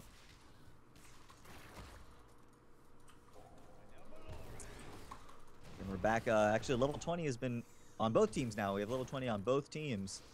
This means, ooh, beautiful dodge by the Murky. That most certainly would have killed him. I'm waiting for the lineup for everything to just come out and pound the ground. Oh, it's going to be coming soon. Get ready for it. Let's see. It looks like we do have the... Let's see what everyone goes. Oh, Murky. Not quite engaging it. There we go. Now the engage comes out. He's got that and a shark doing the damage, but the laser comes out from Falstad, takes him down. The Ring of Frost is able to get 2 of them down. That causes the death of Uther. Meanwhile, oh, that's interesting. Sonya's actually in there, but she gets swapped out by the Artanis. Good play by him, saving the Jaina. That may have just saved the team fight for the team of Deepest Impact. Stellar Charge closing the gap for Artanis. Uther, what are you doing, man? You're going too far. He uses the Divine Storm, though. He's able to secure a kill on Artanis. Meanwhile, James Franco, being as annoying as he can, Murloc desperately trying to get out Murky. You can do it. But what we don't notice is that in the back line, Wow. everybody from Deepest Impact is dying, and this may be the game. Murky's So down too. that was really crazy how after everyone spent all their ultimates, no one died. Well, nobody died in that initial wave. Yes. The ultimates did come later. I That was was- the biggest thing. Is actually, I think the smartest thing was a lot of the ultimates that were saved. And that's the reason why RFS actually won that fight. They saved the Divine Storm on the Uther. They saved the Yeah, jump. 'cause- The leap on Sonya actually didn't do as much, but it did cause the Artanis to have to swap himself into a place where he effectively didn't do anything. Anyways, though, this looks like it is going to be GG. They're going to jump on the Murky and keep him in his little playpen. You know, he is a child. He needs to keep him in the playpen. And that's going to be the end. Wow. That's our 2-0 final. Wow. RFS. And the people voted for RFS to win this game, 66-33. So, good call, guys. Good call. Good job. So I think that's the end of it for us. They are the grand prize winners. RFS gaming of the $25, I believe. Congrats, guys. That's awesome. Really good job. Really good games. Really fun tournament. I think honestly, yeah, the whole event so far was amazing. This week was great. Most of the games are actually fairly close. Yeah, not a lot of steamrolls. A lot of back and forth. That's what makes great viewing, honestly. Yeah, not my casting. I think it was fine. I mean, yeah. Well, thanks guys so much for putting up with me and learning curve and doing this all. I had a wonderful time. I hope you enjoyed my dad jokes. I hope you enjoyed the prizes. Congrats. We're gonna save the rest of the codes and hand them out next week. So sign up, join in the fun, join in the craziness. We'd love to have you. This is what it's all about. We need people signing up.